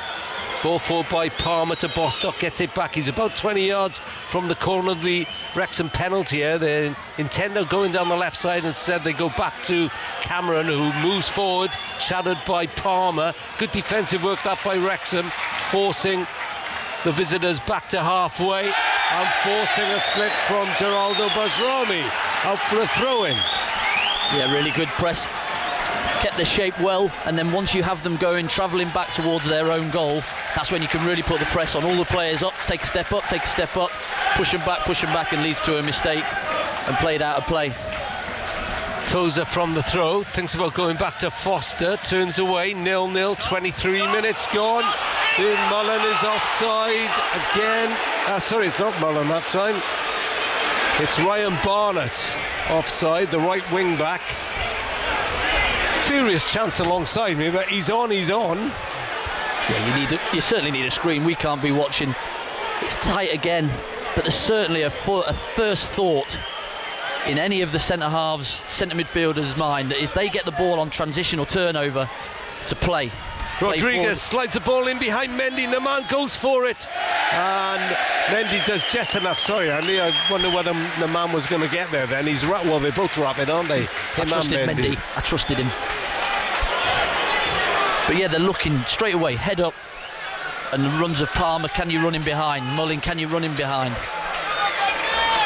I don't understand. Every game I go to these days, there's at least one player with a bandage on his wrist. Oh, Palmer's shirt was up around his chest then, but referee Tallis allows play to go on. Mendy loses it. Shout for handball against O'Brien, but he barges through two tackles and then blasts the ball against Cannon. Well, they've got a hold of Ollie Palmer's shirt, haven't they? Rawlinson right up against him, got a hold of his shirt. He can't go anywhere. Actually, so did Cannon then on Rodriguez as he tried to chase the throw-in. Mullin is offside again. That linesman on the far side is a busy man, and I don't think he's getting many plaudits from the stand here and the stand opposite. No, that one we are right in line with. So you can see that, yep, for me he's just gone offside, just gone a fraction too early. The thing is about this high line, if the defenders are staying, they aren't ready to run in behind, so you can afford to give yourself half a yard because your momentum will take you in to that channel. They're all running with their side, and another offside flag. This is getting comical now, although the Wrexham fans don't see the funny side of it. Let's go to Swansea for an update from Bryn Thomas. We played 27 minutes here at the DW, and you've seen a penalty kick all day long. Jamie Patterson brought down in the box, and the referee, who was within a yard, just indicated to play on. Swansea still leading by a goal to nil. Joel Piro's goal after 14 minutes, but surely they should have had a penalty. But as it is, it's Wigan 0, Swansea 1. No VAR, but then I'm not sure what penalties are after Brighton against Tottenham on Saturday. Still 0-0 here. And we'll go to Cardiff when we get the chance, but it's all go. This time Palmer is onside, but he's not going to get there. As the ball is threaded through, Carl Cameron back to his goalkeeper, Sam Slocum. You just feel, Andy Morrell, they're going to get away once. Well, that's it, and that's the more questions you ask of it. I love the way that they're trying to play forward quickly. If they can, just take a step towards your goal. You'll run, as you're running along the line, if you're running, you tend to just drift into that offside position. If you can take a step towards your own goal, that brings that defence up a little bit, then you can go in. Yeah. You'll time your run a little bit better. Two experienced strikers as well. Ollie Palmer, signed from League One AFC Wimbledon, and of course Paul Mullen, signed having got promotion to League One with Cambridge as the Golden Boot in League Two. Here come Notts County as Naman goes on the outside of Mendy. This time he has got the run on it into the penalty area. Can't find a white shirt as he put it across. And Wrexham can break now with Elliot Lee. Struggling to go past Rodriguez. There's a run through the middle though by James Jones, but Lee overhits the pass. Let's go to Cardiff City, Sunderland, Mark Poyser. 0-0, very low quality game because Sunderland are dominating the ball but can't do anything with it. They're playing without a striker, and it shows. Cardiff cannot get out of their own half. One corner apiece and only one shot on target in the opening 28 minutes.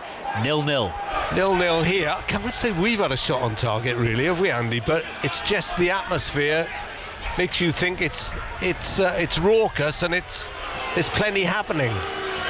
Yeah, well, it's just that those offsides are so tight that it just takes one, like you were saying, and they're in.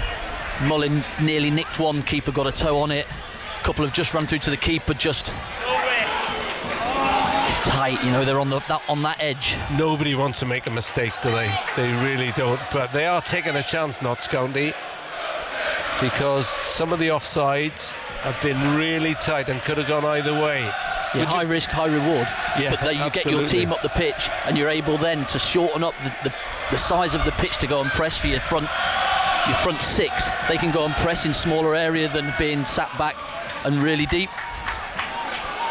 Football makes a mockery of everything. Mick McCarthy sacked or left Blackpool after the 3-1 defeat to Cardiff at home on Friday, and they're leading 1-0 at Luton. You couldn't make it up, could you? Now that's a good ball. Mullins under this. Paul Mullen through. Goes past the goalkeeper, goes to ground. Referee says no foul. Well, I think he saw it coming. He definitely saw Slocum coming. Thought he might have gone to lob him first, but he let it drop, tap it past him, and then maybe a contact on him there. I think he might just have pulled out, but we only get to see it once here, unfortunately. We'd love to see it again. Well, I think it might have been just outside the box anyway, but it would have been a clear goal-scoring opportunity, as he was one-on-one with Slocum. Fabulous ball forward. And to be fair, Mullen didn't complain too much, did he? No, he hasn't. It just went over Cameron's head, I think it was, or Barami's head. Yeah. And it's a perfect pass, and he's in. Just keep looking for it, keep looking, and don't change.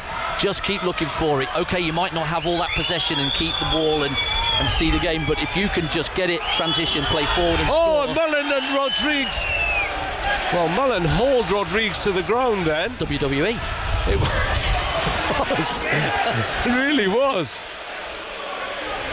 And there was only a throw-in in the Notts County half. Nothing contentious particularly. Referee Scott Tallis having a word with both of them.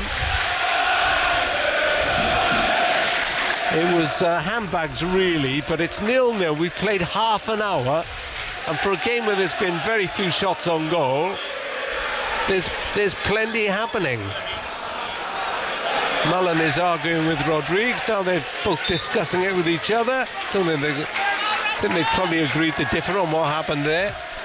Was Mullin dropping in on the deepest lying midfielder, doing his job for the team. Langstaff is forced to come out of his striking position to receive the ball. Did just enough for Notts County have it on their left side.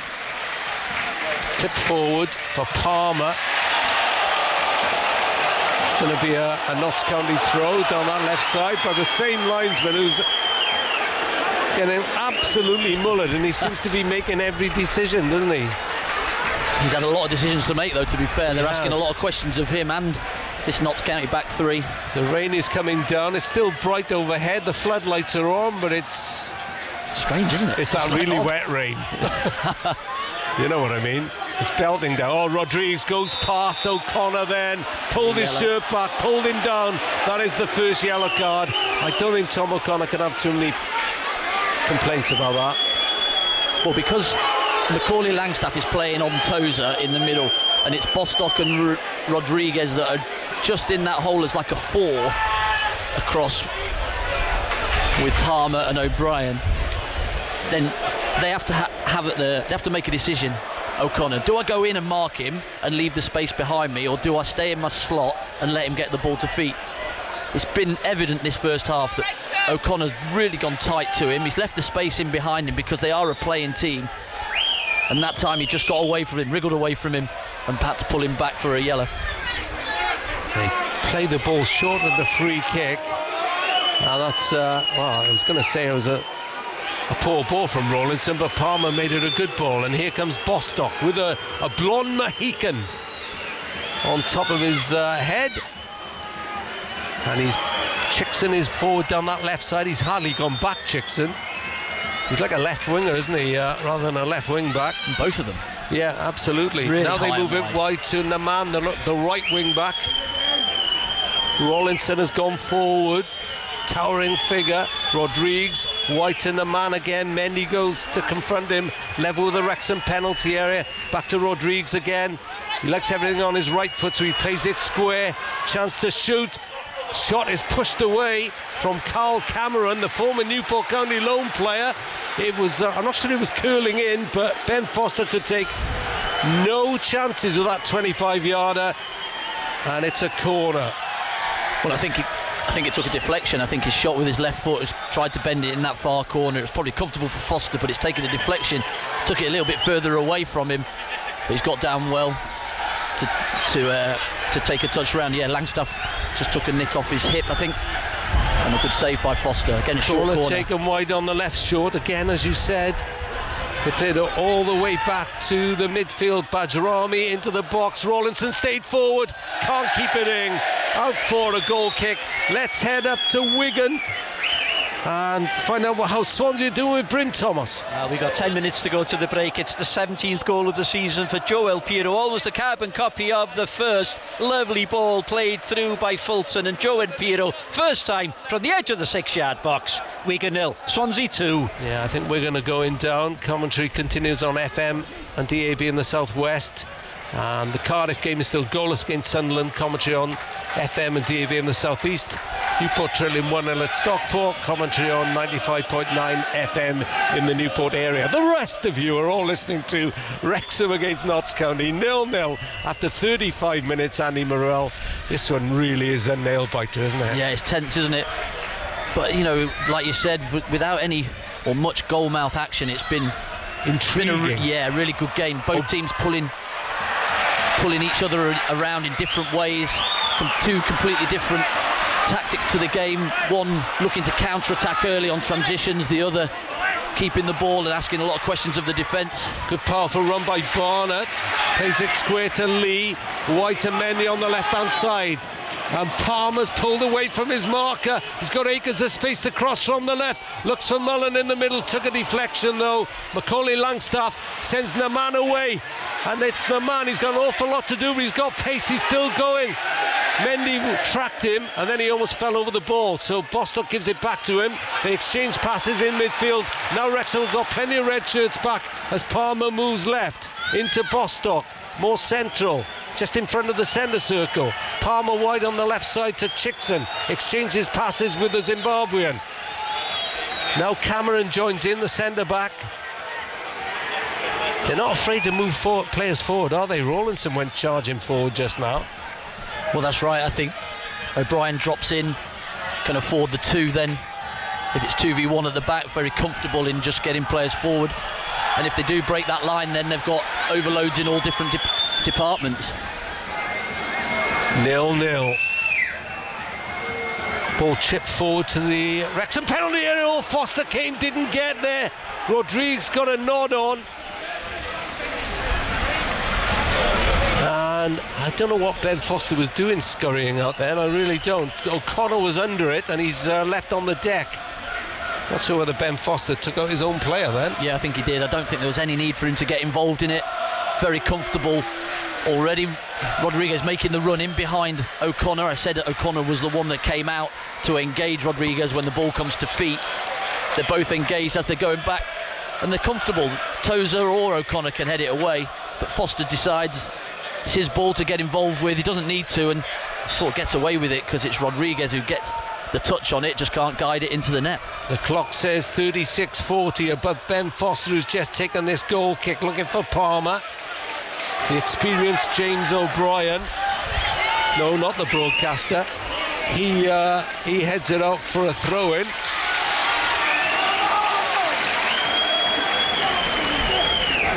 And it's going to be the first Ben Tozer long throw. Mysteriously, a towel has appeared for Tozer, the Wrexham captain. He gets what he wants. Now it's going to have to be one of his longer ones, because it's about, I'd say 10-15 yards from the corner of the penalty area. He's grabbed a couple of yards, but it's sailing into that 6-yard box, headed away. Tried to be helped on by O'Brien on the edge of the D, but it's come back to Wrexham. Chipped forward out to this near side. Palmer was going for it, got the nod down, couldn't make anything of it. Then Langstaff heads it forward. Mendy's behind that and decides enough of this, I'll go back to Foster with the back pass. Foster clears left, and too strong for Palmer, who I think was onside. You can see the work that Notts County do, because ball's in their box, it's cleared straight away, whole team, bang, 10-yard sprint getting up the pitch, leaves 3 or 4 players in. I remember when I played, it's the worst thing. I've got to run back with them as they're pushing up, and it just catches you off guard. It catches you, and it makes you run where you don't have to. It's a cheap free kick. Yeah, that did look like a free kick, didn't it, from Cannon. 2 managers. Luke Williams, he's got no hair, he's shaven headed, so he doesn't have to worry about the rain, but he's got a hood, he's not even putting it up, and it's still bucketing down. Whereas Phil Parkinson has gone under a bit of cover, having had a quick word with the 4th official. O'Connell wins the header in midfield. You're running the risk if you go brolly, aren't you? Of you all are. Sorts that, the Wally with the brolly. That's right. And all that. McLaren put paid to that. He did. Palmer, as Bostock wins a challenge, when he was down on the deck, Palmer ambles his way down the left-hand side. Bostock can cross from the right, goes square to O'Brien. Was that a handball by O'Brien? Rodriguez tries to lay it through to O'Brien, but blocked by Tom O'Connor. But then his clearance is blocked first time, gets it away second time, but Palmer doesn't move. But that's a bonus to Wrexham as Rawlinson put it out for a throw. And from the throw, Rawlinson takes out Palmer, who I think is claiming he got stamped on the ground as Rawlinson went by him. Rawlinson is headed off to the penalty area. He's going to come back. He's going to be booked. Andy Morrell. Yeah, well, it's a mistake by O'Connor. He misses the pass. He gets a second opportunity at it, and it's Rawlinson in comfortable possession, but it comes off his thigh out for a throw in. Mullin onto it quickly, throws it. Ollie Palmer's in down the side of him, and he just runs to block him, blocks him with his shoulder. Palmer, I think, looks like he took one to the face, but I'm sure it was shoulder to shoulder, but it's a blatant yellow, and a really good position for Wrexham to ask questions of this Notts County back 3. Now, can the Wrexham super marksman Paul Mullin make anything of this? It's a free kick. It's a yard from the penalty area, and it's just in from the corner of the left tram line and the penalty area line. So everything is to Paul Mullin's right. There's 2 in the wall. Slocum is bent to the left of the wall. Paul Mullin with 43 goals this season 34 in the league. Only Langstaff, who's watching this, is in front of him. Chance to break the deadlock here. Mullin curls it over the top and almost into the cop. That was a disappointment. The anticipation of it, the opportunity.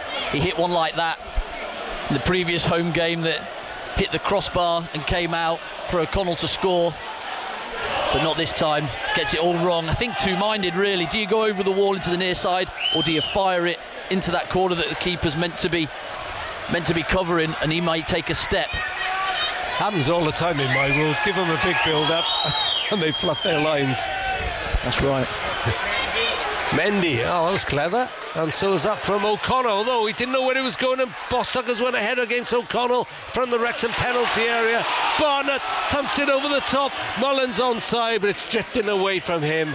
And Slocum, who starts a good 15-16 yards off his line for every ball over the top. You have to say it for him. Well, he started that goal kick 3 or 4 yards ahead of Basrami, who took the goal kick, played him past Mullin, and he's the one running up the line to play the channel ball. Very brave. You can see the way Notts County play that Luke Williams is influenced by Russell Martin at Swansea. He was an assistant to him at MK Dons and at Swansea before branching out on his own. And that's a poor challenge by Mullin on Rodrigues. I think Mullin's going to get a booking for that. He does. Again, I don't think he can have any complaints about that. Yeah, just a bit late. It was there to win. Ref's got his yellow card out already. Nothing more serious. It's getting a bit feisty now, isn't it? Yeah. As you might expect. Yeah. I don't know why I'm sounding surprised. Battles. Yeah. Early on there's battles, it's physical. Yeah. You stand up to that. Then it sort of dropped away a little bit, but then a little decision, a half decision against you, gets you riled, gets you angry, and off it goes again. It just sparks it, doesn't it? Rodrigues looks in a bit of pain here. But I suspect he'll get up.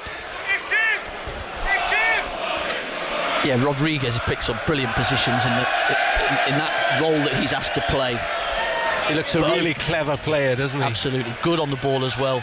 But it's O'Connor's, he's made the decision right from the start. I am going all the way in with him, not going to give him any time on the ball to pick his head up, and it's up to Tozer to fill the gap that I leave behind me and O'Connell to come across, because they're only marking Langstaff up the top, so the two of them can cover across, and then up to Barnett on the right hand side to come in and probably take Bostock, who's the one that's going to be furthest forward on that side. Free kick, Notts County on halfway. 44 minutes on the clock. Free kick chipped down the right side, looking for Namano. Mendy missed it in the air. Namano crosses into the middle. Tozer is there to curl it away. Only as far as Rodrigues. Clever run down the right side, bounces off Mendy. It was O'Brien who first met it, and then he just sent Rodrigues on a little mazy run down the right hand side. Langstaff, who we've hardly mentioned, but that's the way he is, goes short. It's not going to him. The man gets it back. He took the throw on the right. He's pulling it away from Mendy again, trying to tempt him in. Rodrigues goes on a little arcing run down the right side. Good tackle by Lee though, and then Mendy bangs it against the back of Naman, and it's out for a Wrexham goal kick. It's 0-0. We're in the final minute. There'll be some added time. Andy Morrell, your thoughts? Well, it's so even, isn't it? It's been a compelling first half for me, and I suppose a football fan that looks at the game maybe a little bit differently to the all-embroiled, all-encompassed football fan. But it's great to see the two teams going up against it, the questions that they're asking each other, and the way it's panned out. Both teams giving it a right go. They are. Tozer ball over the top. Oh, Mullen couldn't control it. I immediately looked at the linesman. Well, I did as well, and I think he was on. I think he was. It was an inch just out of range of his toe. Slocum. 3 minutes of added time.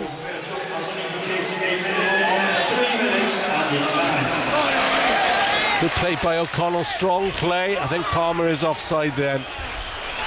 I tell you what, I mean, it's been tight a couple of times, but they play it well, Notts County. They do. They're all on the same sheet, aren't they? Because when you have one that does drop, when the rest don't, you're in all sorts of issues. But your manager, this is drilled in. This isn't something that just happens overnight. Cardiff Sunderland is goalless at the interval as we welcome listeners in the southeast. And I can tell you that Luton have pegged one back against Blackpool, which will be a help to Cardiff. Blackpool leading 1-0. It's 1-1 there now. It's 0-0 here at Wrexham, and we're into the added 3 minutes of injury time. Notts County throw in their left back position. They made a hash of that, haven't got it away. Wrexham have won it back high. Palmer is offside that time, I'm sure. Heads it down. Referee says, I thought he was going to say play on, but they took it a couple of yards in front. 1 or 2 head into the for the cuppa. Second for Stockport County against Newport. Get the latest from their half time. And here, Slocum has to deal with an awkward back pass, but he does so. Chips it up to halfway. Rodriguez, it's a lovely touch over his shoulder, and then the man heads it on to O'Brien, and Rodriguez follows up. Rodriguez towards the penalty area, brought down by Jones. Free kick, Notts County. Centre field, about a yard or so from the D. Well, Mendy is pinned so far high and back in his back five, he just cannot get out to help support O'Connor and that pass into that hole where Rodriguez is playing. And then when he gets on the half turn, he's off and running, isn't he? And I think it's James Jones that comes back to try and nick the ball off him. There's a little push in the back. Now, Langstaff, their 41 goal top scorer, doesn't take penalties, and I don't think he takes the free kicks either. As Bostock has grabbed he walked there with some intent, but now he's walking off Macaulay Langstaff, and he's going to leave it to John Bostock, the Trinidad and Tobago and England under-19s player many moons ago. He's 30 odd now. It's a really good position, central, so left or right footer. It's Bostock, that's O'Brien with him as well, I think, isn't it? That's right. The wall, Wrexham's tallest wall. We welcome listeners from the southwest of Swansea, 2 up. Crucial moment here. It's 0-0 in injury time, but Notts County have a free kick in a dangerous position. Bostock sizes it up. Ben Foster waits on his line. The wall is a yard inside the penalty area. It's very central, just outside the D. Referee has seen something he doesn't like. The boos will tell you it's a Notts County free kick. Bostock hits it. It's an absolute belter into the corner, and Bostock breaks the deadlock in this top of the table tussle. He hit it left-footed and it flew into the net, and it's Wrexham 0, Notts County 1. Well, a pure bit of class, you have to say. It's in a perfect position for him, the wall as well. What he did do just before the free kick, he moved the ball back about 6-8 inches back from where he had put it for the referee to mark the 10 yards. It just gives you that little bit extra height to take, and it's left-footed, starts it at the keeper, brings it, drifts it away from the keeper over the wall into the corner. It's a brilliant free kick, and Wrexham 1-0 down. Well, that is the new record for the league. It's Notts County's 107th goal, but forget the records. This is all about what happens on the day, and they have a vital advantage at the interval. The John Bostock free kick, it was a super strike. Foster left stranded at half time. It's Wrexham 0, Notts County 1. The Wrexham players deep in conversation with the officials as they leave the field. The Wrexham faithful at the racecourse letting their feelings known, but he can't argue with that bit of quality from John Bostock. That is the difference between the sides at half-time. Andy Morrell, is that what Wrexham have deserved? Because Notts County look like to have played the better football this afternoon. Yeah, they've been really good with the ball, but in that final third they haven't asked that many questions of Wrexham. They've not got had any shots on target of any note, any chances of any note. That's the first shot on target, and what a brilliant piece of quality. You have to hands down to Bostock, sets it up, and a beautifully curled free kick into the top corner. Wrexham just on that fine line of so many times of that through ball in and getting a chance to play and getting in on the keeper. It just takes that little bit of quality on that pass to get over to get those chances. Pinpoint amid the pressure from Notts County. 1-0 the lead at the racecourse. More from Andy and from Rob. But let's head to the DW Stadium. Wigan Athletic trail Swansea City by 2 goals. Joe Pirro with 2 of them. It should be more though, shouldn't it, Andy Robinson?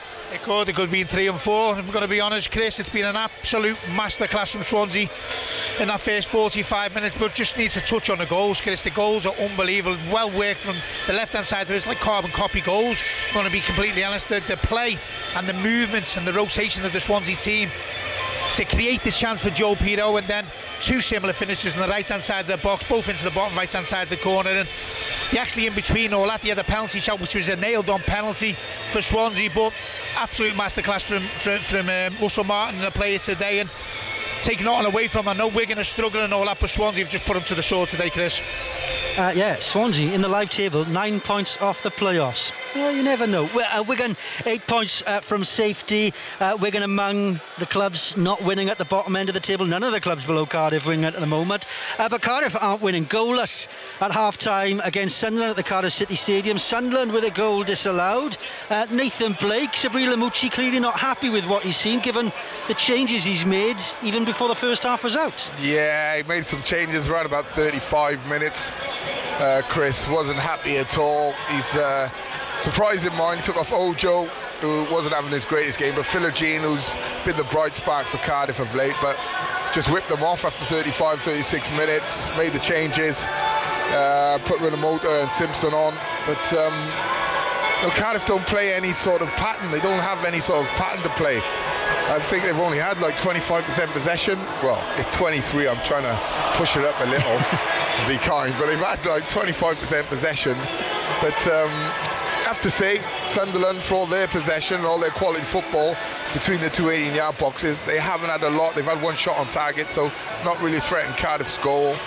It's been poor from Cardiff City, I have to say. I can't say they've played well, not even in patches, but listen, the changes have been made, and let's hope second half brings a big improvement for Cardiff. Let's see if Salamucci is inspired. Cardiff 1 point off the bottom 3 as it stands. Newport trailing Stockport at half time as well. Kevin Ratcliffe, the former Wales captain's watching that one. Kev, is that deserved? Yeah, I should say so. I mean, they've been second best for most of the first half. A big problem for them was in midfield with Crowsdale running the show. I mean, they set it up with the way they played is 3-4-3, and it just wasn't working. Crowsdale being left alone in midfield, so they had to drop then. I don't understand it. McNeil, who's been brought in here as a centre forward, to drop in and play as a number 10, but picking up Crowsdale when they haven't got the ball. It just looks very, very new to him. Hasn't done it before. So tactically, Graham Coughlin's got it wrong today.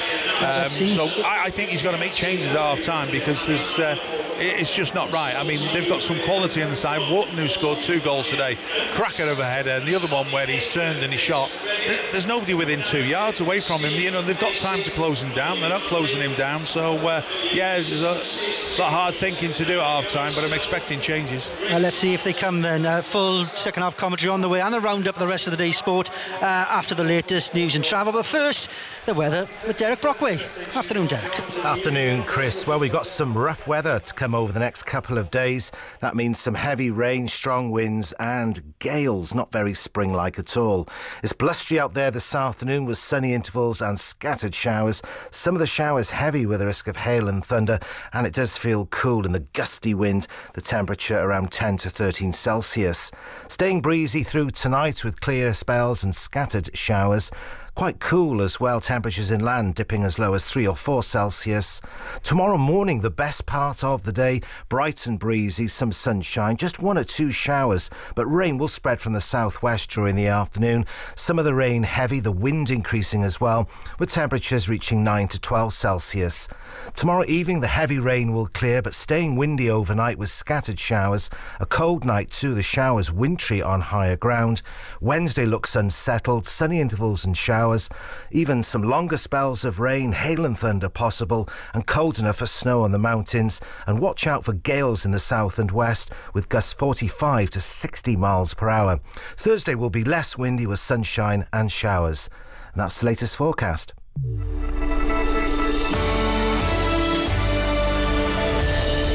Thanks, Derek. It's up to date on the weather. Let's get up to date on the traffic and the travel. Johnny Retner can help us. Chris, hello, good afternoon, thank you very much. Big problems continue for the A470. Both sides of the carriageway still cordoned off along the stretch between Clan Roost right the way through to the A5 junction and the Waterloo Bridge just south of Betws-y-Coed. It's at the scene of a collision where recovery work's taking place. All the surrounding routes continue to struggle. Now, the A55 still very slow if you're heading east towards the English-Welsh border, on towards Chester, if you like. It's taking about 25 minutes in those patchy queues, anywhere from 31 west of Holywell right the way through to the Ulo Loop. Still seeing congestion if you're heading out of Wales into England on the M4. Back end of the queue, from what I can see on the live Traffic Wales cameras, is as you come off the Prince of Wales Bridge towards the M5. And of course, once you get onto the M5, very slow after that earlier collision just northwest of Bristol, heading south near to the Portishead turn-off as you come off the Avonmouth Bridge. Still seeing some congestion for the M4 further along eastbound as you head away from Tredegar Park 28 towards the Bryn Glass tunnels, and it's still slow down the A48 towards the Crosshands roundabout, as is the A465 in the ongoing roadworks north of Merthyr at the Dole-Ice Top roundabout.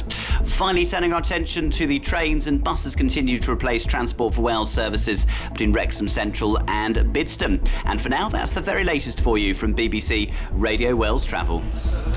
Thanks very much, Johnny. Right, second half's not far away here on Radio Wales Sport, so it's time to get the latest Radio Wales news with Sean Roberts.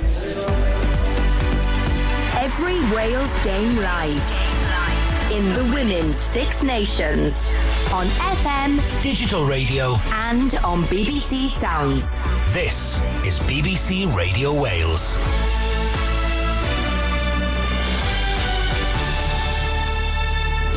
A British-Israeli woman has died after she was shot in a suspected Palestinian gun attack on Friday. Leah D., who was 48, had been in a coma since the shooting in the occupied West Bank. Her 2 daughters, Rina and Maya, were also killed in the attack. The BBC's Lucy Williamson is in Jerusalem. We've just had a statement through from the Hadassah Hospital in Jerusalem that was treating Lucy D., known as Leah here. The statement says, with her injuries, Lucy D. was evacuated by helicopter in a critical condition. They say teams fought for her life over the past few days in the trauma unit, the operating room and the intensive care unit. But despite supreme and unceasing efforts, due to her fatal injury, the team had to determine her death today. A 38-year-old man had been arrested on suspicion of murder following the death of a man in Swansea. Police were called to a property on New Orchard Street yesterday lunchtime. The family of the 61-year-old victim are being supported by specially trained officers. Police say at least 5 people have been killed and 6 others injured in a shooting in the US city of Louisville. A police officer is among those who've been hurt. Meanwhile, Joe Biden has given his clearest indication yet that he intends to stand in next year's US presidential election. During an interview with NBC, he said he's planning to run, but isn't yet ready to make a formal announcement. Ceredigion Council has caused concern among boat owners by significantly increasing their mooring costs. Fees for boats kept in the harbours at Aberaeron and Newquay have increased by more than 30% since last summer. Jonathan Price-Jones says the latest fee of more than £700 is unreasonable. We don't expect to have the use of moorings for free. We expect to pay a fair share. The question is, what is the fair share, and why are we being asked repeatedly to pay way above the rate of inflation? BBC Radio Wales. For an update anytime, ask your smart speaker to play BBC News for Wales. It's coming up to 3 minutes past 4. Live football on BBC Radio Wales Sport. Thanks very much, Sean. You're up to date here on Radio Wales. Chris Wathen with you, ready for the second halves on Radio Wales Sport. It is absolutely hammering down now at the racecourse, even blowing in away from the stand. Wrexham trail Notts County in this huge showdown at the top of the National League by a 1-0. Cardiff City goalless against Sunderland in the other of our games this afternoon. Bettanoush Swansea 2-0 up against Wigan. Newport County trail Stockport by 2-0. Importantly for Cardiff, they are 1 point outside the bottom three in the live table. Swansea at the 13th, as I did say, 9 points off the playoffs with 5 games to play. Earlier, Blackburn and Huddersfield drew 2-2. West Brom 2-1 up against QPR. Goalless between Preston and Reading. Luton 1, Blackpool 1. They're the scores that matter at the bottom. Right, but I believe the teams are back out on their way out at the DW Stadium. So, listeners on FM and DAB across South West Wales, you have Wigan against Swansea with Andy Robinson and Bryn Thomas. Cardiff Sunderland still yet to get underway. They're still to get underway here at the racecourse where Wrexham are taking on Notts County, and Stockport Newport coming up on 95.9 FM in the Newport area. But Cardiff Sunderland ready to go on FM and DAB in South East Wales. Don't forget, you can keep us wherever you go this afternoon on BBC Sounds. We're sticking with Wrexham, and you will get regular updates of all our games during our commentary of Wrexham Notts County. Andy Morrell is alongside me here. The teams have had their chance to think again. Have Wrexham got too pumped up for this? And I'm looking at Paul Mullen leading from the front. I know he's all action. It feels like they know it's a pressure game and it's letting them affect their performance. Yeah, well, they're never really a real passing possession team. They do move the ball well, but they are a little bit more direct than a Notts County. So I don't think there's any problems with the way that they've played in the first half. They just haven't had that quality, that moment of in possession where they were able to thread a ball through with real quality to put them in on goal. However, they are a little bit too eager up front to run in behind, because they're going in and they're getting caught offside fair bit, which is a Notts County ploy. But if they can just be a little bit more care, take a bit more care over that and take a step towards their goal before they go in, then I think they've got a chance of getting in and breaking this offside. There we are. For a reminder then, if you want Wigan against Swansea, that's on FM and DAB across South West Wales. Cardiff Sunderland on FM and DAB across South East Wales. And Stockport against Newport, 95.9 FM in the Newport area. Regular updates of all our games on the rest of FM, DAB, digital television, 882 medium wave, and on BBC Sounds during commentary of Wrexham Notts County. It is all here on Radio Wales Sport, and once again, it's game time. Yes, welcome back to the racecourse. In fact, welcome to about 3 foot away from where Chris Watherton is. We are perched in the grandstand here. Lovely view, but it's teeming down with rain. And at the moment, Andy Morrell, former Wrexham player and manager, Notts County are raining on the Wrexham parade. Yep, the one moment of quality, I suppose, in that first half has come from John Bostock just before half-time with a free kick from 25 yards out, but a brilliant execution. Could have gone either way. O'Brien going with his right foot would have been over the wall, bending it back in towards the goalkeeper, but Bostock with his left foot is able to take it, hit it straight towards Foster in goal, which then would drift it away into that far corner, which is exactly what happens. It's a really good finish, and that's the moment of quality in between a compulsive game and a compelling game between two really good teams. That's a great word, compelling. It's absolutely right, absolutely correct. Other than there's not been that many goal-mouth and goal chances, and you've got the two best strikers outside the Football League on show here, and they've hardly had a shot between them. Yeah, well, I think that's Macaulay Langstaff for you. He doesn't really get involved in build-up play. That is his job. They were speaking about him before the game, where he used to do a lot of running. He was in the channels, he was everywhere, but he's really restricted his game to just in between the box and just stay in there and let the others do that business for you, and they'll put it on the plate. You be the one that taps it in, and he certainly does that. So he doesn't get many touches in the game, a bit like Haaland, I suppose, at City. But what he does do is when it is put in the right areas, he finishes it. As third place Woking go one up against Southend, mind you, third place Woking at the moment are 25 points adrift of the second place team, but it's big for them to stay in that third place because you get home advantage in the playoff semi-final. And this is what both sides are trying to avoid going into the playoffs. Notts County have been in the last 3, Wrexham have been in 5 since they're doing their 15-year tenure in the 5th tier. They've got plenty of work to do here.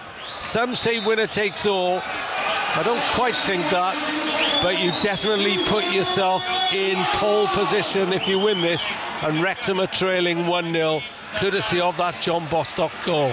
No changes in the sides at half-time. So I'll run you through the teams as Notts County play from right to left, playing from towards the open cop end. Wrexham in their red shirts and white shorts. Notts County in their black and white striped shirts, black shorts and black socks. As the rain disappears for a while, it's summer rain, as in rain showers, sun showers, as Foster clears.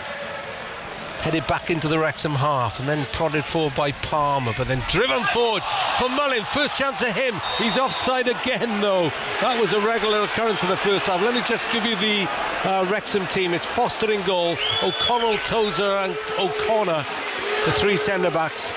Barnett and Mendy, the wing-backs. Cannon, Jones and Lee in midfield. Palmer and Mullin up front. And Notts County have Slocum in goal.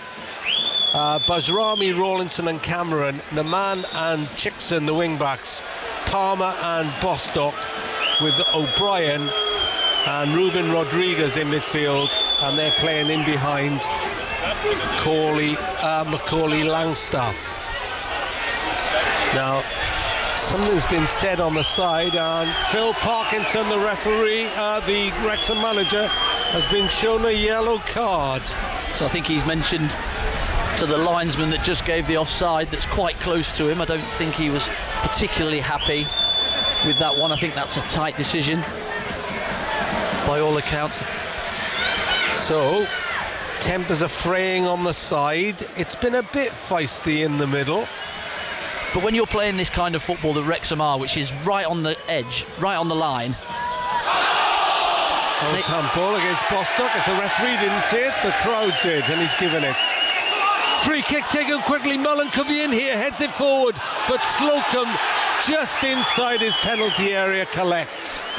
Again, exactly what we were talking about, that transition. If you can get the ball down and you look for it quickly, then you can cause and ask a lot of problems of this defence. And it's Mullin again, it just skids off the surface with this rain, and he flicks it on rather than being able to take it on his chest.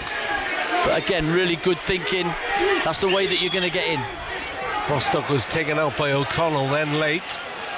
Free kick Notts County just inside their own half. Queen's Park Rangers pull back to 2-2 in the championship. 1-0 Notts County here. Bostock the goal scorer in injury time of that first half. Palmer shows intent to put pressure on Slocum, but the experienced keeper clears it away. O'Connor returns it. Palmer's offside. O'Brien ensures it doesn't get to him anyway. And it's played back to Slocum once more. 3 minutes into the second half on BBC Radio Wales. Remember, Notts County started the day ahead of Wrexham only on goal difference. They are both amazingly on 100 points. Naman nips past one but runs into Mendy. Wrexham win the ball back. Cannon in midfield, plays it short to Jones. Jones brings in Barnett right hand side. Jones goes on the run down the right hand side. James Jones plays it for chance of Mullin. It's 1-1. Paul Mullin, no mistake from 12 yards, and the racecourse erupts in elation. The referee's talking to his linesman, I think. He is. But it's a goal. It is a goal. Notts County complained, but Wrexham are level. Jones made it with the fierce run down the right side, and it was a clinical finish, as you'd expect, from Paul Mullin, who makes it goal number 44 this season. Well, it's good. It's quality down this side. Ball out to Ryan Barnett. Barnett's ball in behind for Jones, the runner that we spoke about. And he plays it first time into a really good area. And it's Mullin on Bajrami, I think it is, before the cross comes in. It's just a little tangle of legs, but it frees him up to just be one-on-one with the keeper. and Mullin doesn't miss them. First time, hits it sweet into the bottom right-hand corner, past the keeper, and 1-1. Well, it's game on again, and listen to the noise at the racecourse.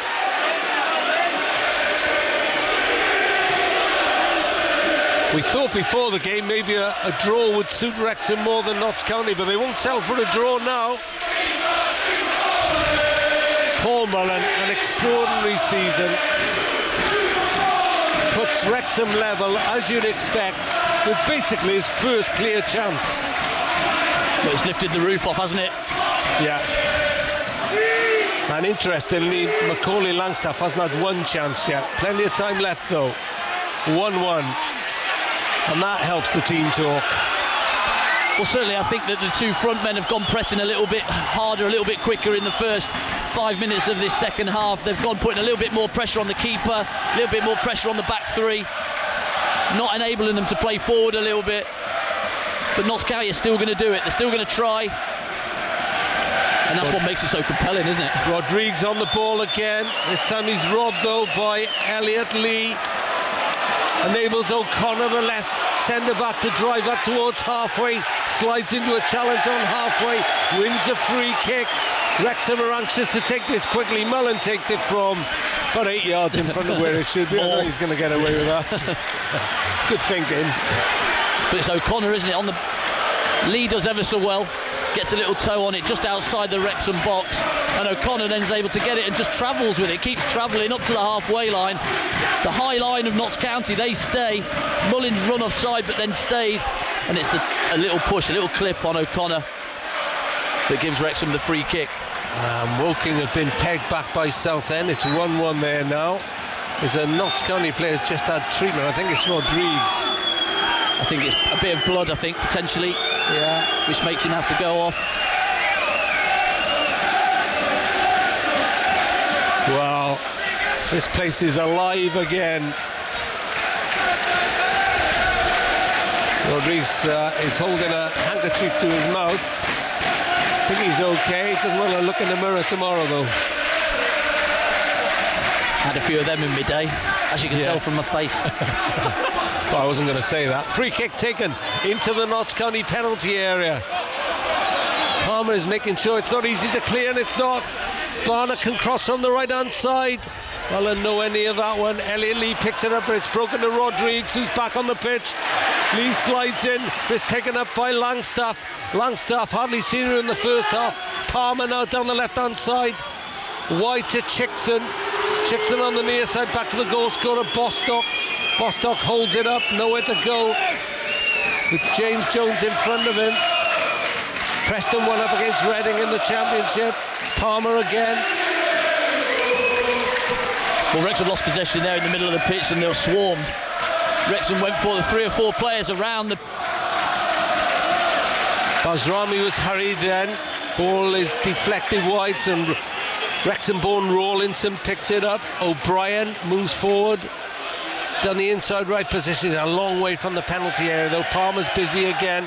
Rodriguez drops short, feeds it back to Palmer, who's got Naman waiting on the right side. They're making progress down that far side. Naman on the overlap, Mendy has to track it and does so. He's pinned near his own goal line, and that's going to be a Notts County throw in a decent position.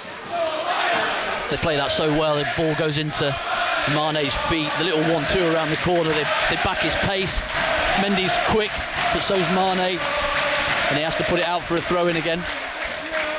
The man with the throw, cut up by O'Connor, out for another throw. Namane catches it after it's gone behind.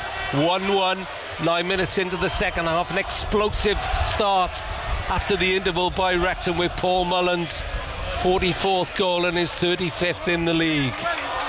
And he never misses a game, he's an ever-present. It's ridiculous. I think Langstaff and him have only missed one game all season, haven't they? It's amazing, isn't it?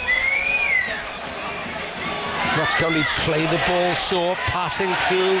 Rodriguez has to break through a tackle, but wins the second header. Bostock now back to his back line. Cameron. Touch forward to the Albanian. Bajrami picks up Palmer just inside the Wrexham half. Elliot Lee is scurrying back there. The man's on his right side again, level with the Wrexham penalty area. Back to Palmer. Palmer thought about crossing, slides it short, goes to the return from Rodrigues. Mendy reads that, balloons the ball up in the air, but a poor header away by Jones, who set up the Wrexham goal. Bostock, White to Chickson. Bring you in a moment, Andy, but this is dangerous for Wrexham. They can't get the ball at the moment. They keep it moving really well, don't they, Notts County? Just move it on again, next one, move it on that again. Was naughty from O'Connell. Referee didn't see that, it was right playing. And then the ball goes back to Slocum. That's good defending by Wrexham, and Mullen is putting pressure on Bajrami, but he feeds Rodrigues. Naman is there again. Little clip forward down that right side by Rawlinson. Rodrigues goes for it. Mendy puts it up for a throw. Let's head up to Wigan and Bryn Thomas. 57 minutes played here is as it was at half time. It's Wigan 0, Swansea 2. Both goals by Joel Pirro. But Wigan should be down to 10 men. Callum Lang yellow carded in the first half. Blatant foul. Referee just turned and walked away. Wigan 0, Swansea 2. 9,924 here. Watching Wrexham 1, Notts County 1. Oh, Naman into the penalty area. Goes to ground, no foul there. Notts County keep the ball though. 1,042 from Notts County. This is Naman again. Takes on Mendy. It's been a brilliant battle on that far side. O'Brien is rushed by the retreating Palmer, but Rawlinson back to Bajrami on halfway. They work it really well. You have to say they play some good stuff, don't they? Yeah, it's brilliant. It's brilliant to watch. There's always a player ready for them to take the ball, whether supporting or ahead of them. They're like round the corners, real good triangles. O'Brien now feeds it to Naman, goes past Mendy. Mendy just stabs in a foot. It's a Notts County corner. They're first of this second half, and they've responded well to the equaliser. Well, they've penned Wrexham in, to be fair. I mean, when you're penned in and can't get the ball back, you struggle to get out of your area, but you've just got to keep working hard, stay in your shape. Corner taken short. Rodrigues tried to feed in Mendy. O'Brien picks up the clearance. He's lost it though. Chance of Wrexham to break maybe. Long ball forward. Mullins onside, but he was just off balance. And the header into O'Brien. Tough handball from the Wrexham fans, not given by Scott Tallis. Ball into the Wrexham box, and Foster plunges on that. Let's find out what's happening at Cardiff. Mark Poyser. Sunderland take the lead, deservedly so on the hour mark. Pritchard's free kick, tipped onto the post by Alsop. Sirkin taps in on the line, and in terms of the balance of possession, it is no more than Sunderland deserve. Yeah, you have to say, Mark, disappointing. You know, Pritchard lined it up. It's on the left-hand side. It's a good, 25, 26 yards out on the corner 18-yard box. You're thinking to yourself, well, it's too much wind. It's swirling too much for him to take a shot on. And he doesn't. He does. He takes the shot on, does Pritchard. Drags it towards the near post. You have to say Alsop's got to do better. He's got to push that round the corner or even catch it. But he doesn't. Pushes it onto the post. And then it's a goal. It is Cardiff City 0, Sunderland 1. It's 1-1 here. Didn't miss anything then, as Wrexham win back possession in their own half. It really is a fiercely fought game. This ball over the top. This time from Jones, but curls out for a throw-in. And Newport still 2-0 down at Stockport. Naman has to go a long way back to take the throw. He hasn't been so deep yet, has he? Yeah, it's not the first he's been back. A chance for Mullin just in that brief spell of play just before last minute, as James Jones gets the regain in the centre of the park and plays a really nice pass into Mullin's feet, and he's probably 22 yards out on the angle, goes for the left to right with the outside of his boot, but just hits it straight at the keeper. The keeper, body behind it, just bounces in front of him and takes it in, but seen him score from there before. Barnett has to turn away from Bostock.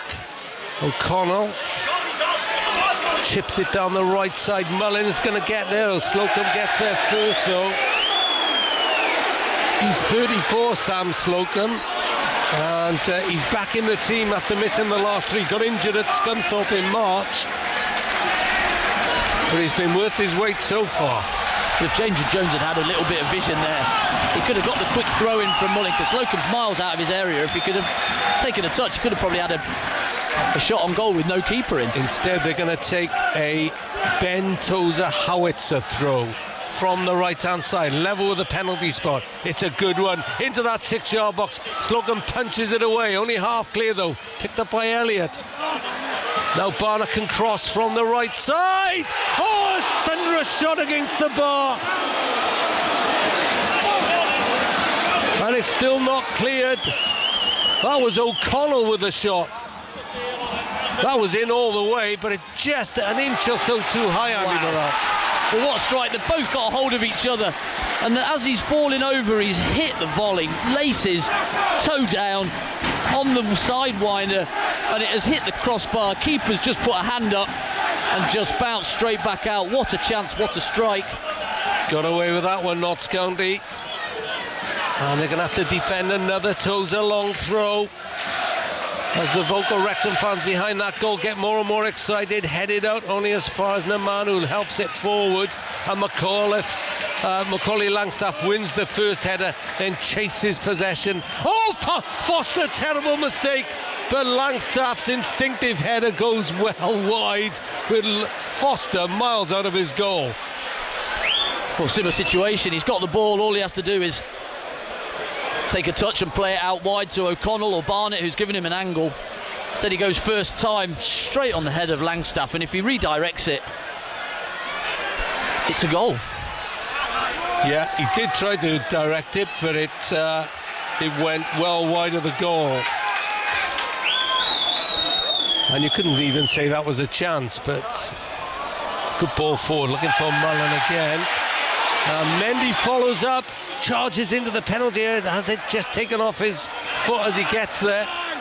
Mullen has it left side now, wants to keep it in on that far side. Palmer gives away the throw, and it's going to be another Ben Tozer throw.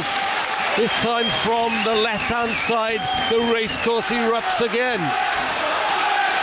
They've got the scent of blood now, haven't they, Andy Morrell? Yeah, the tails are certainly up since the goal, bar a couple of minutes where Notts County had really good possession. These are tense moments in the title race. Tozer long throw again. Slocum comes out for it and gets there. Oh, Mendy, I don't think he's going to get away with that. Brought down Langstaff, made no attempt to get the ball, and he's going to be the third Wrexham player to go with his manager in the Scott Tallis's notebook. Why didn't he just go for it? I don't know why he just didn't go to the ball and head it back to Barnett. If Barnett has to come onto it and gets it wrong, they're free to go. It's Mendy's ball all day long, but he decides to leave it. Little communication, he's having a bit of a moan up. Tozer's telling him, get yourself out there and do your job. Owen O'Connell had scent of his second Wrexham goal then, joined from Charlton on transfer deadline day, but it was a fierce volley. Well, he has to defend as Notts County swing their free kick out to the right hand side. Naman gets past Mendy, then runs into O'Connor, but the header back towards Naman again. O'Connor should keep this in, or maybe he'll let it dribble out, and he does. So 1-1, Andy Morrell, how are you looking at it? Yeah, well, certainly Wrexham Crowder up in the ascendancy. Again, Notts County though are able to take the sting out of the game with their possession and the way that they play. But if Wrexham can keep their foot on it, keep that tempo going, keep bombarding with those long throws. To be fair, it's a sensational volley.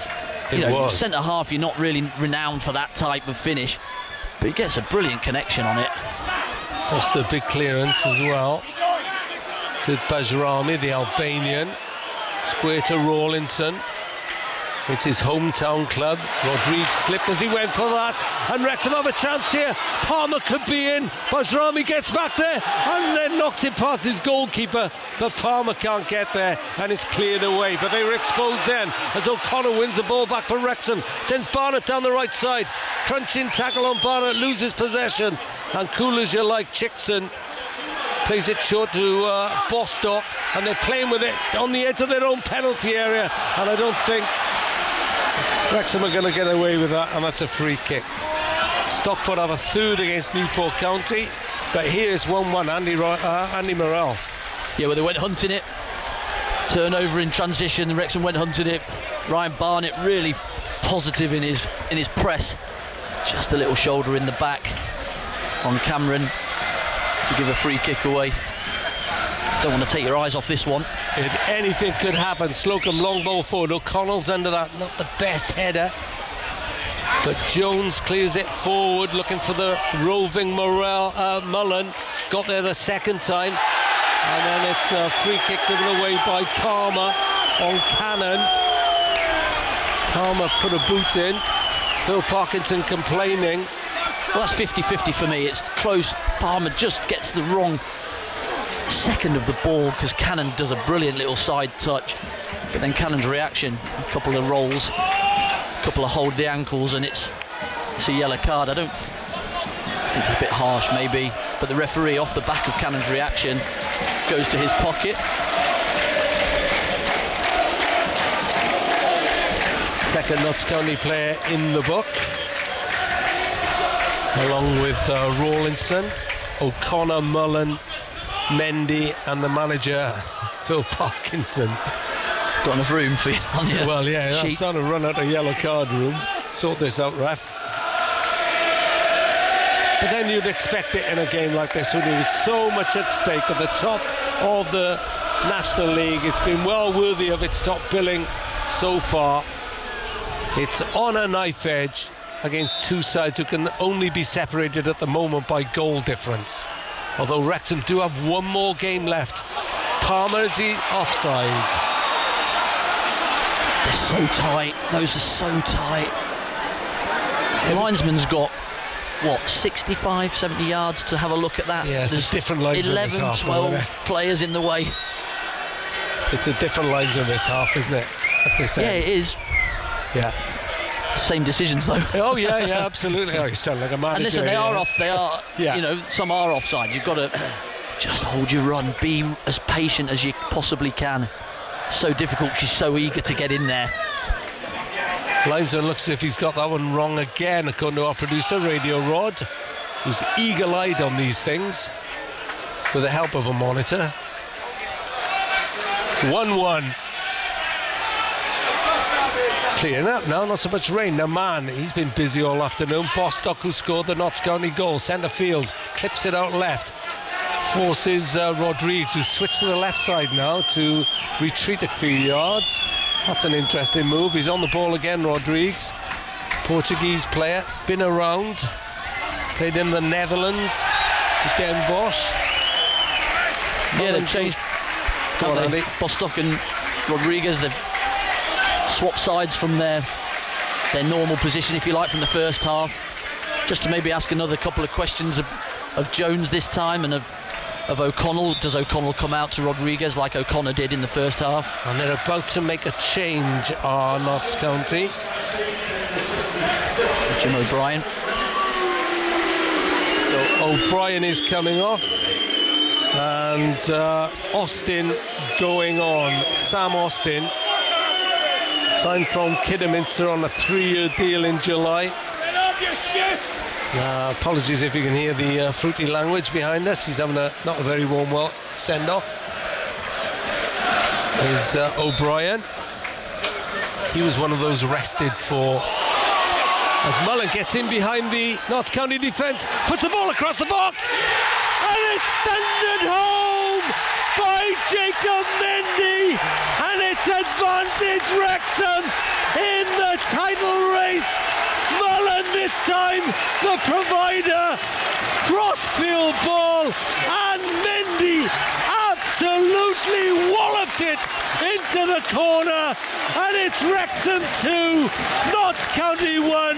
They've turned this game on its head in the second half. It's so simple though. That's the really strange things about it. It's a free kick. Everybody's had a little drink and a rest up. The referee's had a bit, and it's a simple ball down the side of it. It's Mullen. What he does is he stays away of the middle three, so he's on the furthest man, and then he makes his run. And what he does is he steps it back like like I was saying in the first half, to make his run into that channel. The ball's just rolled into there, and he's into the edge of the box, and he sees Mendy. It's probably the first time Mendy's has been able to get up the pitch with Nami playing so high. And Mullin rolls a perfect ball down that corridor of uncertainty, and Mendy on the back post on his favoured left foot just hits it back across Slocum, the keeper, and into the back of the net. So simple.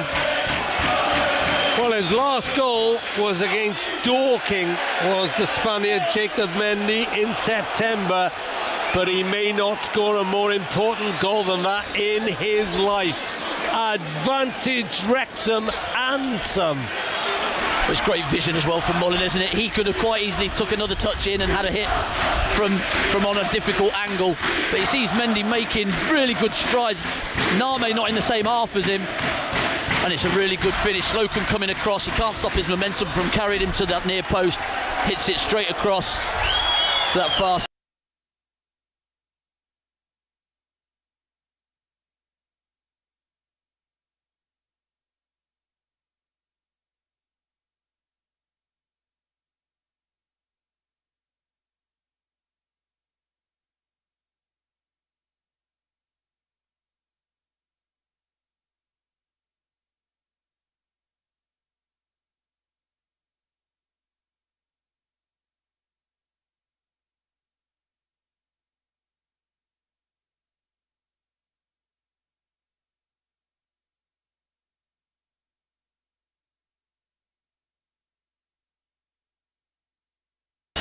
Wrexham about to make a change as well. Sam Dolby on for Ollie Palmer. Palmer's run his heart out there on his return to the team. Well, I think you could tell that from the second half. I think that Parky would have said to him, just go full tilt, go and press them, because I mentioned it just after the start, they've gone pressing a little bit harder, the front two, and you can do it, and if you goose, we can take you off with 20. We've got Dolby who's itching to get involved, and that's exactly what's happened. And well played Ollie Palmer, who's done really well today.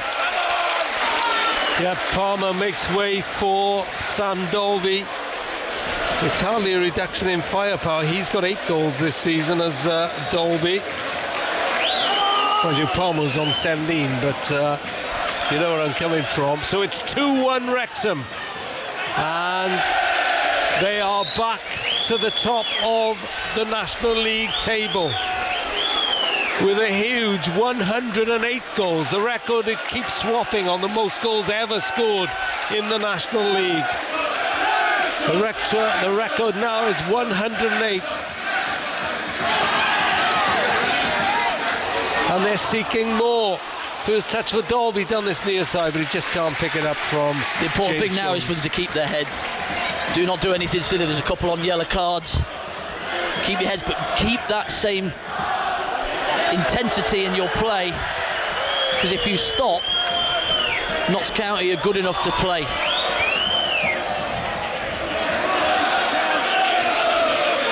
Well, they've got to think about something now as well, haven't they? They were in easy street at half time, but this game has been transformed, and Wrexham have really gone at them in this second half, helped by an early Paul Mullen goal. That always helps, a goal to give you momentum, but they built on that. A series of long throws and pressure building on this Notts County side. I think it comes just after half-time. The way that Wrexham came out, you know, they've had that setback just before half-time, but Mullen and Palmer, they've gone for these centre-halves, which makes the people behind them go, right, I'm coming as well with you, I'm going to back you up. It enables the back three to get up the pitch, and the whole squad is at a different tempo. And they haven't lost an away game in the league since September. They lost to Dorking of all places. And they're not out of this one yet. It's 2-1, but we've seen how this game can change.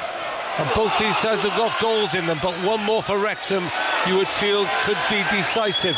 Rodriguez wins the ball back from a little pedantic Cannon then.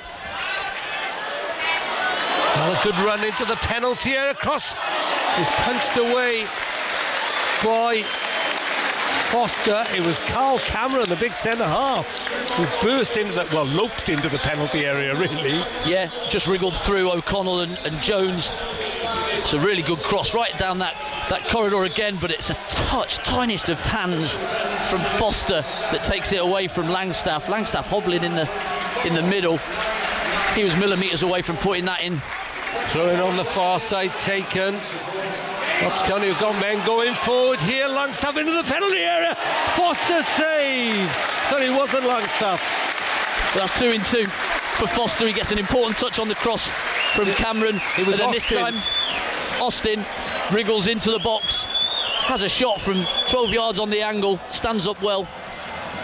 Corner taken, crossing, free header. It's 2-2. Carl Cameron with a stooping header, and this game has been changed again. Wrexham went to sleep at the corner. Carl Cameron was all by himself, and this is what we expected of this titanic tussle. Goals, goals, goals. It's Wrexham 2, Notts County 2. Well, I don't know who switched off from the set piece, but it's a corner. They play it short. We spoke about that. And it's Cameron round the back. He's got the half the penalty area to himself. I don't know if that's Dolby maybe with the change from Palmer, but that's sloppy. It's concentration, so important. Well, we go into the last 15 minutes. It's ding dong, it's seesaw, however you want to describe it. Slocum miles out of his penalty area to clear the long ball forward. It's not a bad clearance either. O'Connell's forced back towards his own penalty box. Cool thinking by the defender. Just flicks it over the top of the advancing Notts County players for Barnett. And I think Austin is offside. Dolby is offside, and he is. Just needed to play it slightly earlier. Barnett just get your head up because Dolby had made the run in. Then he has to check. More changes for Notts County. 2 in the offing. So Naman has been replaced by Jody Jones. And it's Scott Rodriguez. For Rodriguez. You surprised by that? Well, I think they've both been good, both players.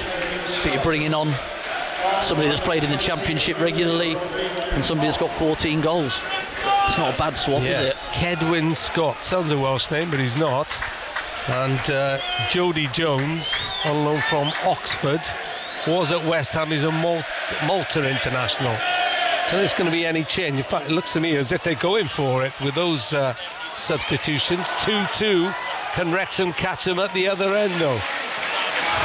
It's been a brilliant game, Andy, you have to say. Yeah, lived up to the billing, hasn't it? Well, the first half was so intriguing in the way that both teams set about it. Cameron. Certainly this half, though, I think Notts County have gone a little bit more direct. They haven't passed as much through the midfield three. They've certainly gone a little bit more direct to their wing backs, etc. Chickson's actually had to come back on to halfway, and that's giving away a throw into Wrexham on halfway. Unbelievable stuff. Brilliant. Absolutely brilliant. Langstaff, who still hasn't had a shot on goal, I don't think. Well, O'Connell, that's good work by him. Chips it over the top, chases his own ball, crosses into the middle. Bazrami presents it to Mullen. Mullen ties it up, and it's 3-2. Mullen teed up Elliot Lee, and Wrexham are back in front. You just cannot take your eyes off this. Elliot Lee with a simple tap in after Mullen. Well, I thought he was going to shoot himself, but he just squared it, and this game turns again. It's Wrexham 3, Notts County 2. Well, if you watch this goal back, look out for the bit of ingenuity and invention by Ewan O'Connell, because he's got the ball, he's got nobody, there's such a high line, he decides to flick it over the centre halves down this right hand side and run onto it himself. He plays a through ball to himself, off he goes into that right hand wing channel, and then he gets his head up, brilliantly fires it in, and it looks like Barami has got it all set to go, and he can just clear it, but he gets it with his feet all muddled up, which sets it up for Mullin. Mullin's 8 yards out with his back to goal. He can spin on it, but he decides to just set a really nice ball to Elliot Lee, who then just passes it into the bottom corner past Slocum for 3. Epic 12 minutes coming. Oh, you took the words out of my mouth. You should be a commentator. Oh no, don't. Crossfield ball headed away by O'Connell, who set that up in the way that Andy Morrell so nicely described. Loses possession there though. Bostock, who gave Notts County the lead, seems an age ago, just before half time, but since then Wrexham have regained the lead, equalised, regained the lead, then were pegged back and has got the lead again as Jones tries to make his way down the right hand side against the second Wrexham scorer, Mendy. Wow, brilliant stuff. I make it 3 goals in 8 minutes. Strap yourself in. I think it's going to be well, I was going to say you couldn't script this in a Hollywood movie, but actually it probably would make a Hollywood movie. So here we go again. Chickson still forward. Cameron put his side level, but only for 3 minutes as it turned out. Wrexham have retreated into a defensive mode now. Every player back in their own half. Burst forward, cross into the middle. It's headed away, and it should be cleared further by Jones, Austin, Dolby and Mullen give chase. Mullen in particular wasn't going to get near that though.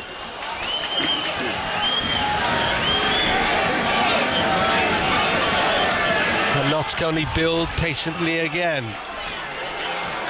Yeah, I think Wrexham working so hard to try and nullify these passing lanes that when you do get a chance to get the ball back, you've got to take care of it and take a pass. You can't just be playing it forward. I know that's potentially the on for another goal, but if you can take a pass, they don't have the ball. Yeah. Here they come again. Sam Austin cross to Jones. Jones thinks about crossing, goes back though to Rawlinson. Rawlinson plays it out to the left of the Wrexham penalty area. Low shot, pulled well wide by Kedwin Scott. Ambitious at best. Worked the ball really well onto this Notts County left-hand side. Cuts inside. Probably a better option to keep the ball. Decides to shoot. Goes through the legs of Barnett and rolls out for a goal kick. I think got to look back in there as well. 2 really key saves by Foster just before the second goal. Now there's somebody down in the middle. Is that Cannon for Wrexham? Get the gels on, get the drinks on. Yeah. Looks like there's going to be another sub. Looks like Luke Young's stripped and been given his orders. Well, he's not featured much lately, Luke Young. There's a break here. Let's find out what's happening at Cardiff City. Mark Poyser. It's still 1-0 to Sunderland, but Cardiff doing all the attacking in search of an equaliser. Just haven't been able to create an opportunity. Cabba always the target. He's missed their best chance in hope of pulling level. It's still Sunderland who lead by 1-0. And what's happening at Wigan? Bryn Thomas gives the free kick. We've played 84 minutes here at the DW Stadium. It's Wigan Athletic 0, Swansea City 2. Swansea just controlling the game at the moment. At Joel Piro's 2 goals separating the sides. Wigan 0, Swansea 2. As Andy Cannon makes way for the Wrexham skipper Luke Young. Mark Lloyd-Williams is watching Stockport Newport. Mark. 7 minutes of the 90 left. It's Stockport County 3, Newport County 0. Jack Stretton with the 3rd goal on 65 minutes. The cross in by Ryan Rydell from the left hand side. One touch, second in off the post. So with 6 minutes left, Stockport County 3, Newport County 0. So that's the latest elsewhere. 7 minutes to go here. There's a push by Dolby. Notts County free kick in their own half. Take it short again. They will not be rushed, this team.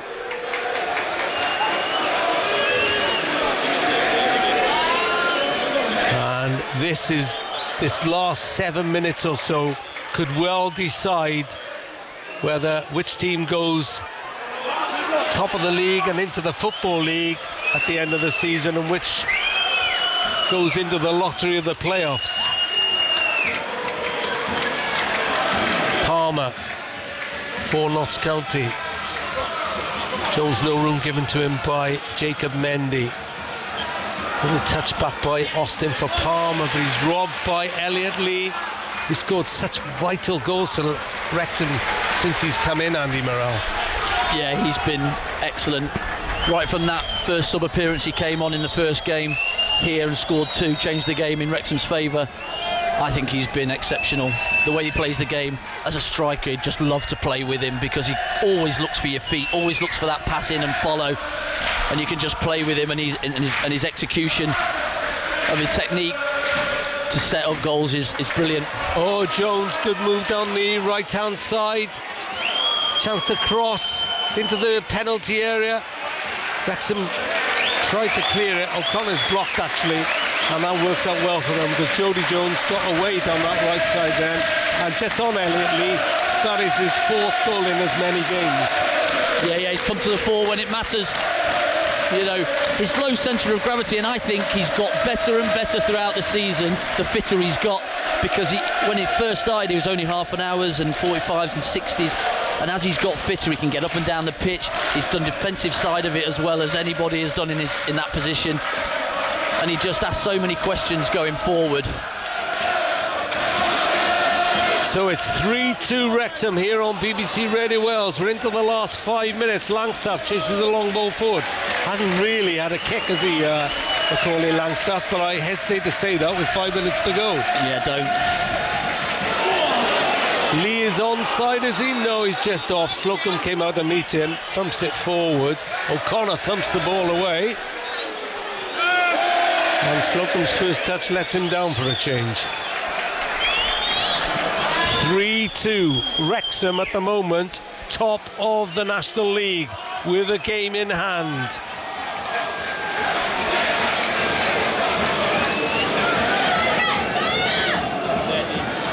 Jones again trying to wriggle his way down the right side, inside to Austin. Austin picks up a good position, a little more forward. Jones wants it on the right wing. Thinks about taking on Mendy. Elliot Lee is there as well, lays it back to Palmer. Palmer crossfield to Cameron, who scored the second goal. Wide to this near side, Kedwin Scott, the other substitute. Cameron lays it across again to his fellow centre half Bajrami. It was Conor Rawlinson, and he couldn't control it. That is a centre half's touch. I keep looking at that clock and it's not moving, Rob. Why is it not going down?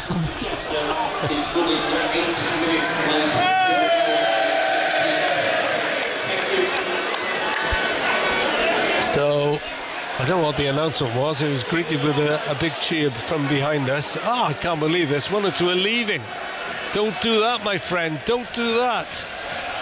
Little lad behind him is shaking his Wrexham flag, but you never know what can happen. Might miss a goal here. As he's burst in the box, Mullen sets it up. Oh, brilliant save by Slocum as Dolby looked to make the final ball. Well, Mullen will be ruining himself because he'd have think that he'd have taken the shot, but he does the right thing. He rolls it into Dolby's path, and he's on penalty spot. Slocum does ever so well, comes out, narrows the angle. He's got to score to bury this game. Gets the Wrexham crowd going again, and they have a corner. Right side. 4th for Stockport against Newport. Bad day in the northwest for them. Good day in North Wales for Wrexham. Corner comes in, headed out, and it's off Notts County head. So it's another Wrexham corner, and while they're upfield, the time is ticking for Notts County, who only have 3 games left after this. Wrexham have 4. Corner coming in from the right side again. And it was Mullen who was flying in, just had it taken away from him. If he connected, he was point blank range from 3 yards. Notts County keep the ball in on the far side, still deep in their own right back position. Now they move it up with Cameron. Chickson urges Cameron forward. Wants to go back though. As I keep saying, they won't be rushed. Bostock. Look at the setup now. There's no player in the centre of the pitch for Notts County. They're all on the outside peripheries trying to get overloads. Still time. 89 minutes on the clock. Every second will feel like a minute to Wrexham fans. Every minute will feel like an hour. Chickson and Cameron hold on to possession. Langstaff waits on the edge of the box. Little drill through by Palmer. Nice work by Austin. Takes on his own pass. Cross into the penalty area. Cleared away though by O'Connell, who's been immense. It's going to come back towards their penalty area again though.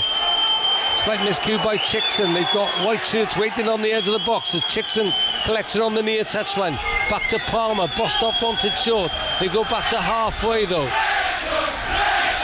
As Rami White to Palmer once more. Chickson up ahead, level with the Wrexham penalty area. 3-2 on Radio Well Sport. Cameron crosses into the middle, headed up in the air by Tozer. Mendy should keep it in. He blasts it forward infield. 6 minutes of added time to play. 6 minutes on the clock, and Bostock commits a stupid foul on Dolby with the ball nowhere near, and Wrexham can relieve the pressure. Andy Morrell. Well done. When the ball goes back, Wrexham take a step up, really push the Notts County strikers and wingers up the pitch a little bit, just to be able to push those midfielders on and get those strikers up towards the ball.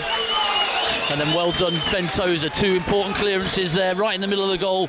First one from a cross, second one from a header, from a Cameron cross, just flicked out, and Mendy puts his boot through it. Paul Mullen is the man of the match,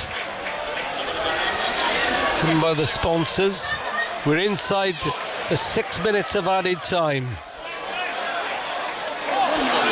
Mullen this time eluded by... Oh, Mullen nicks it off Cameron into the penalty area. Chance to seal it, but he's just snuffed out. I don't think he knew whether to cross or shoot.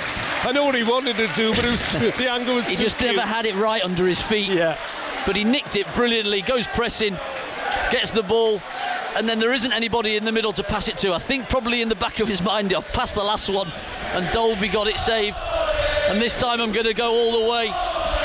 And to be fair, Cameron does well to get back and just shepherd it out for a corner. Wrexham no rush to take this either. Corner right side again. The clock ticking away. These are vital seconds. Oh, header's deflected. Back out to the corner, taker O'Connor. Oh, and he's slammed that high and well wide and out for a goal kick. We'd rather it there than a break and a counter. We welcome listeners in the southeast where Cardiff have lost 1-0 at home to Sunderland. It's 3-2 here in this top of the table tussle in the National League. And it's a vital, if they can hold on, it's a vital win for Wrexham. A draw wouldn't be the end of the world, but they've scented victory here through a dynamic second half performance. 103 points, plays 100 at the moment. It's phenomenal figures. The records mean nothing because these two sides are battling to the end. Apologies for Newport listeners in the Newport area. Lost the line to Stockport, but Newport are 4-0 down. Keeping the final whistles we have it. It's 3-2 Wrexham here. Cross into the box. It's all over at Stockport. They've lost 4-0. Here it's Wrexham 3, Notts County 2. We played 3 of the added 6 minutes, Andy Morrell. Yeah, they've just got to try and keep the ball at the other end of the pitch. Notts County have got it. Every time it comes into the box, Wrexham clearing it. Can they put the foot on it and just take this last bit of pressure out? I love the way Notts County are playing. They're doubling up either side all the time, creating overloads. just Wrexham have been clinical, haven't they, in this second half with the pressure. Cameron into Scott, but O'Connell robs it off and then he wins it. But free kick to Notts County, about 6 yards from the left corner, sorry, the right corner of the Wrexham penalty area, which means everything is going to be to the right of Bostock or Palmer.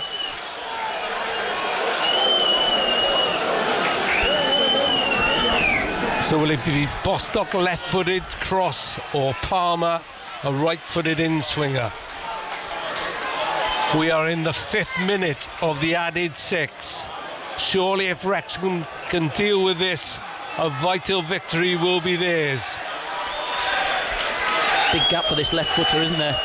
That side into Foster's near post. That level of the penalty spot, aren't they? Palmer leaves it to Bostock in short, picked up, but Notts County are driven away. Bostock picks it up, crosses right-footed into the penalty area, headed back across. Cameron misses his shot.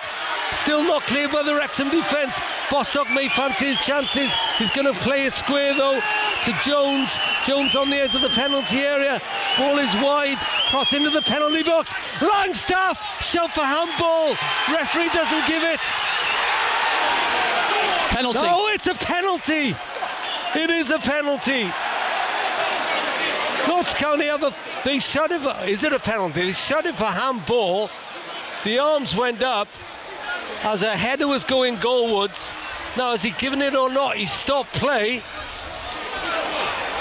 He's given it. It's a handball. It's a penalty for Notts County in the dying seconds of injury time.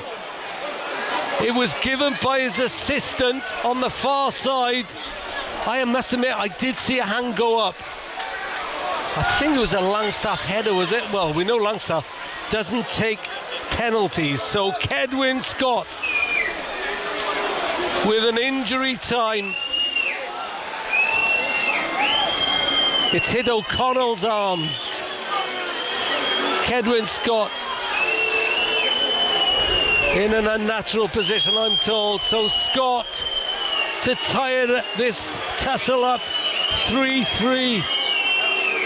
Can Ben Foster, out of retirement, be the hero for Wrexham here?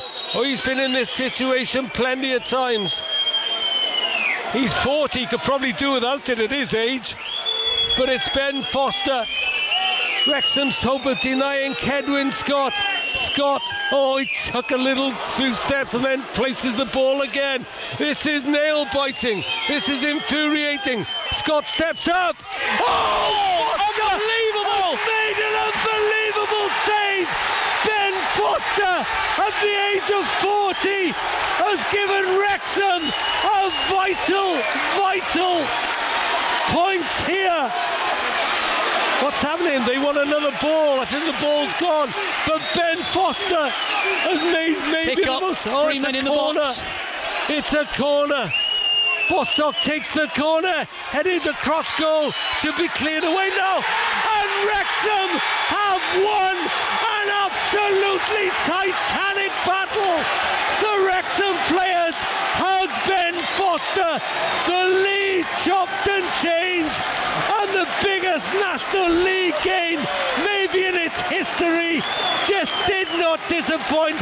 Wrexham, after 15 years in the 5th tier, can smell the title, can smell automatic promotion with an absolutely astonishing win over their chasing rivals. There are still games to go, but make no mistake, it's Wrexham in pole position because it's finished. Wrexham 3, Notts County 2.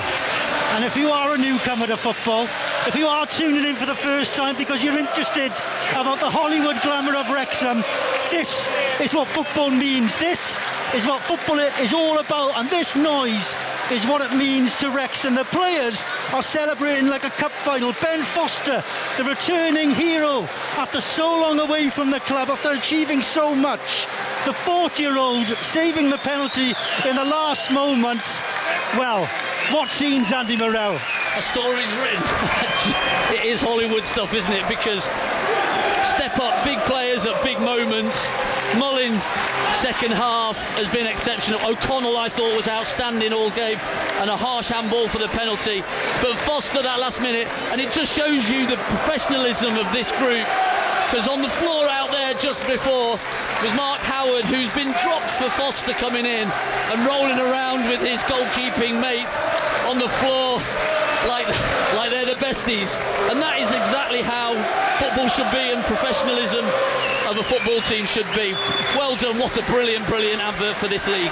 What an afternoon, much more reaction to come, and reaction from wins for Swansea and defeat for Cardiff and Newport. We will round up all the day's sport and these incredible scenes after the latest news and travel. But first, the weather with Derek Brockway. It's always sunny in Wrexham, Derek. It sure is. The sun is shining on Wrexham this afternoon, Chris. Tonight, showers will ease, the wind moderating a bit as well, but staying breezy with clear spells and scattered showers. We are in for a cool night, temperatures inland dipping as low as 2 or 3 Celsius in places. Tomorrow morning, the best part of the day, bright and breezy with 1 or 2 showers in the south and west, but make the most of it. Rain will spread from the southwest during the afternoon, turning wet and increasingly windy with gales in Pembrokeshire, and temperatures tomorrow 9 to 12 Celsius. Tomorrow evening, heavy rain will clear, drier overnight, but staying windy with scattered showers and a cold night. Wednesday will be cold and windy, strong winds and gales, more rain and showers as well, with snow on the mountains. Wind gusts 45 to 60 miles per hour could lead to some travel disruption. Thursday will be dry and less windy with sunshine and scattered showers. Calmer on Friday, a little rain, but drier and brighter in the north. Should brighten up in the south later with some evening sunshine. And that's the latest forecast.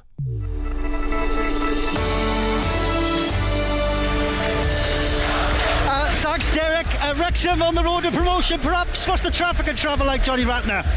Chris, thank you very much indeed. Good evening. I'm watching the live Traffic Wales cameras as we speak. I'm still seeing a queue if you're heading out of Wales into England on the eastbound M4 this evening. The back end of the queue starts just as you come off the Prince of Wales Bridge towards and past the intersection of the M5 Junction 20. It's taking about 25 minutes to get through as people head back from the Easter bank holiday weekend. Of course, not being helped either by that car that broke down on the northbound carriageway of the M5 northwest of Bristol and the Cribbs Causeway turn off 17. Despite the fact all lanes are back open, the tailback still stretching back on the M5 past the M49 towards Portishead 19. Back home on the M4, still looking sluggish going eastbound from 28 to 26 from Tredegar Park to Malpas Road towards the Brynglas tunnels to the north of Newport.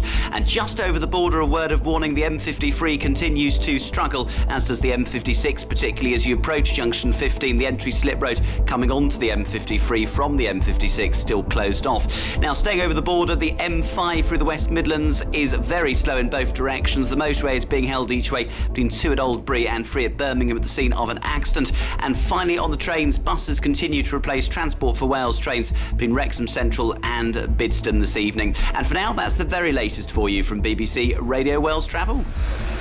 Thank you very much, Johnny. Right, more reaction to come on Radio Wales Sport, but only after the latest Radio Wales News headlines with Sean Roberts. Every Wales game live in the Women's Six Nations on FM, digital radio and on BBC Sounds. This is BBC Radio Wales.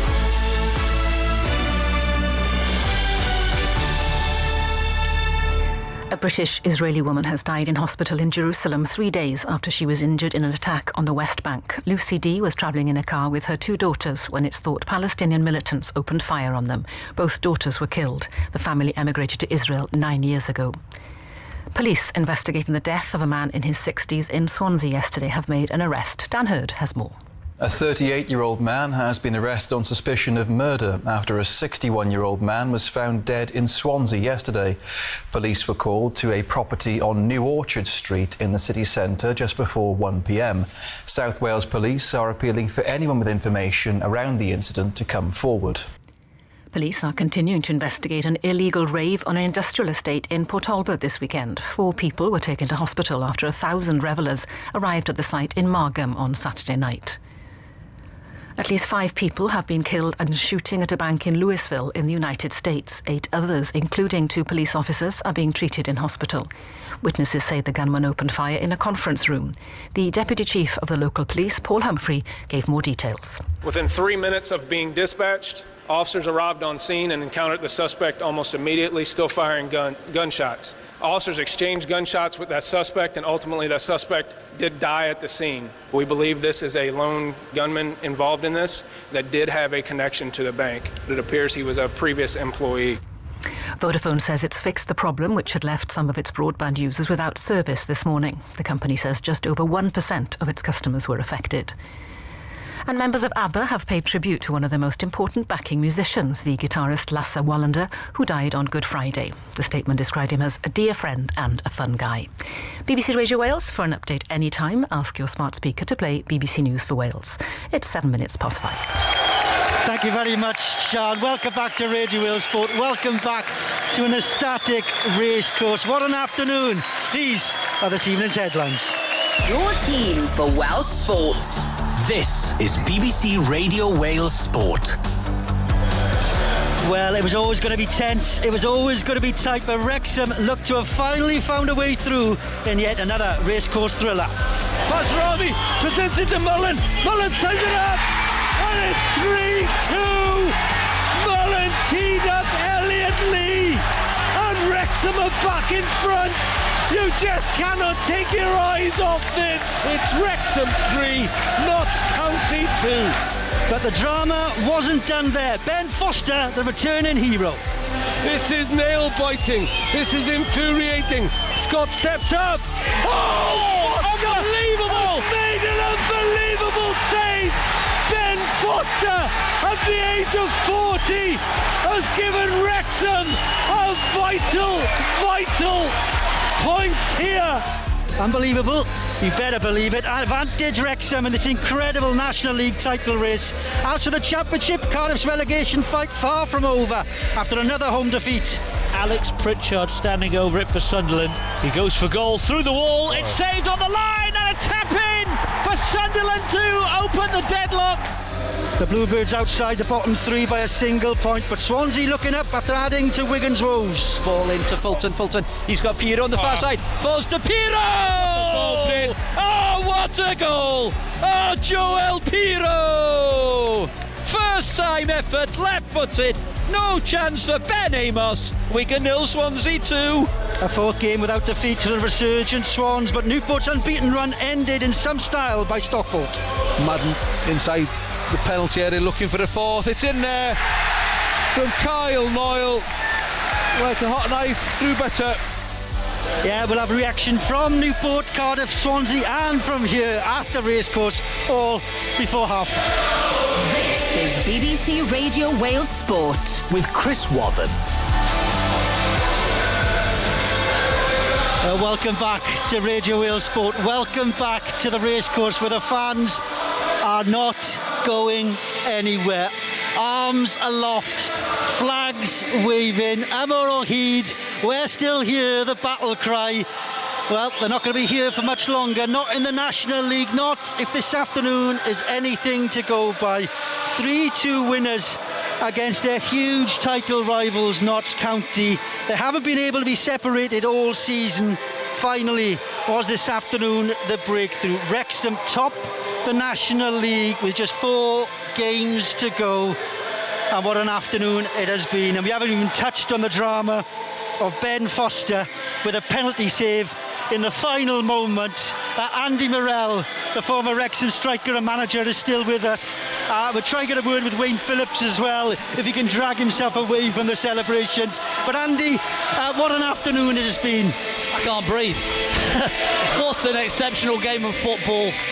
Huge credit goes to Notts County, because the way they play the game is brilliant to watch, and they create so many chances, opportunities. But Wrexham have dug in, and that second half performance, one of the best for me this season, because they just went for them. and their quality showed at the end of it. And then when we needed it at most, big players step up at big moments, and you've got Mullin for goals, and you've got Foster, who does it's a brilliant save as well. No, don't take away anything about he has stopped it going in the net. It is a quality. It's right in the bottom corner. It's firm as well, and he's got a real solid plate hand to it and kept it out. But sensational. This place is rocking still. We'll get on to the penalty situation, Foster's heroics, but Wayne Phillips, I've got to speak to you. I just want to get your thoughts. I just want to get your reaction to what we've seen here this afternoon. Well, first and foremost, Chris, I'm absolutely delighted that Wrexham managed to hold out right at the end, and what a game of football. I think first half it was a game where each and every one of them showed each other too much respect, and in the second half came to life.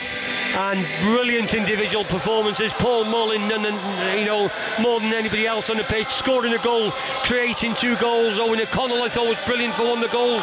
James Jones's run for one of the goals. Everything about that game.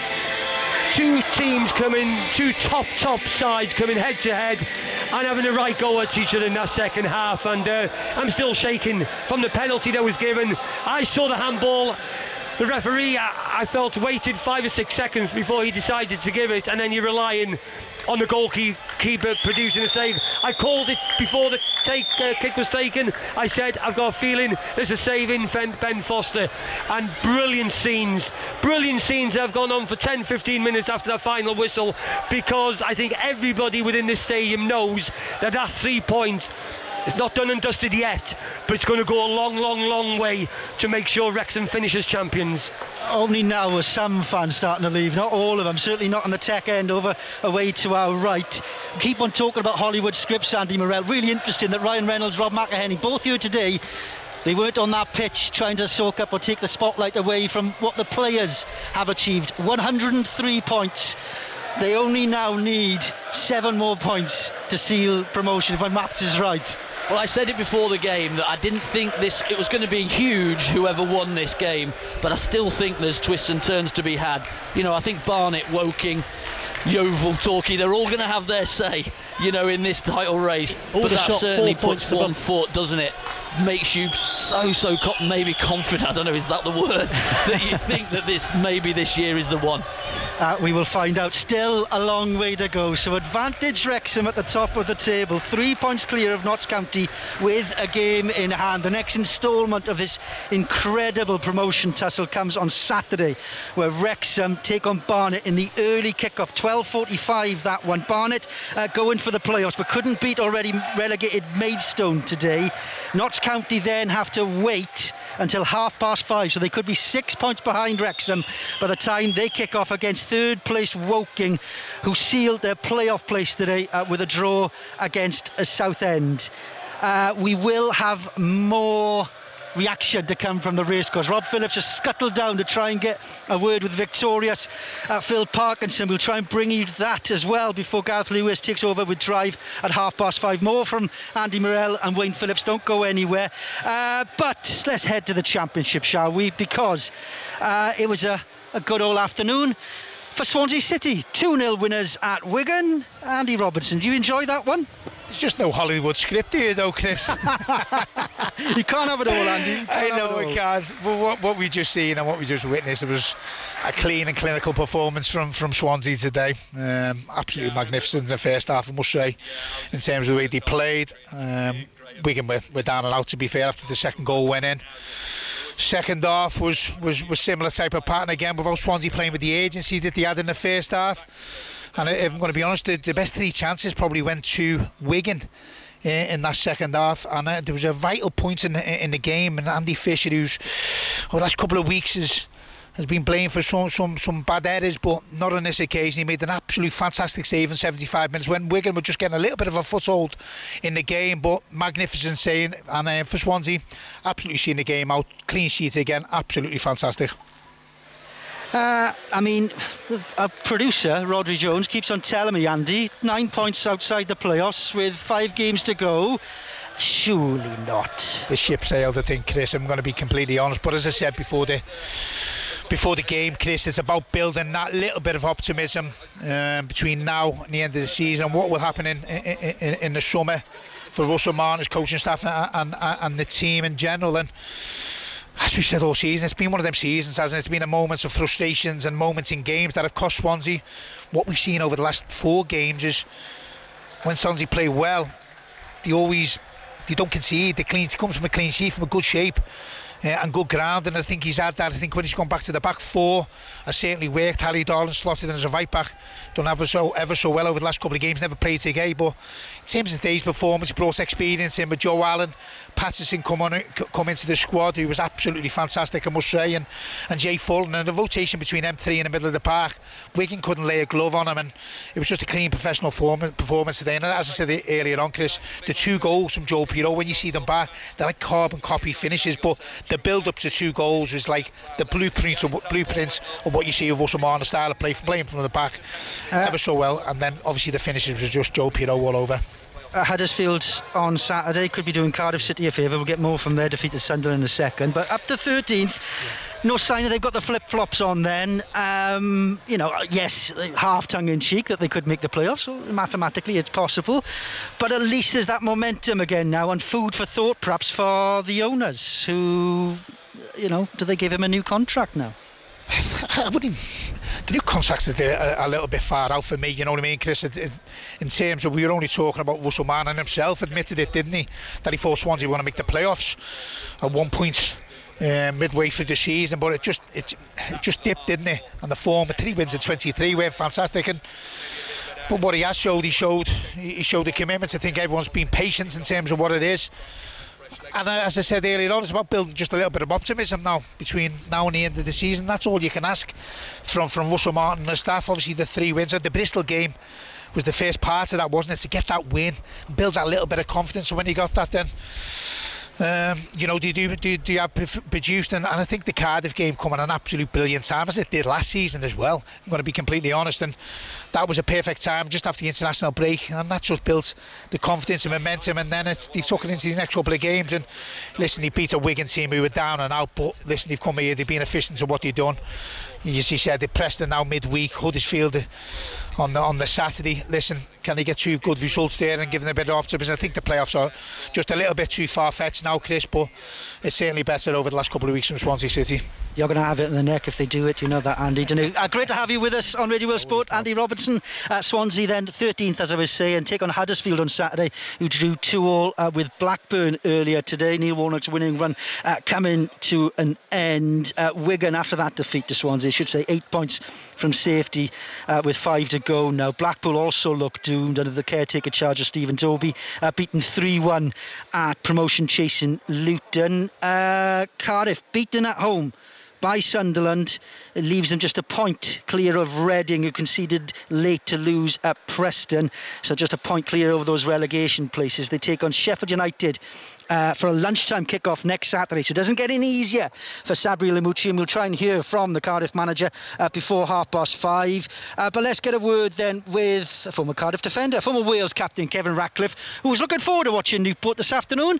I'm not so sure he was convinced after being beaten by 4-0 at Stockport, Kevin. Yeah, no, they were beaten very, very comfortably by a Stockport side, well organised, big, strong, technically better as well on the day. And I don't know if Coughlin got it wrong today, as in the team selection or the formation that he was playing, because even when he changed it after about 15 minutes, after going about, I think after the second goal, tried to change it, and the personnel couldn't do what he wanted to change.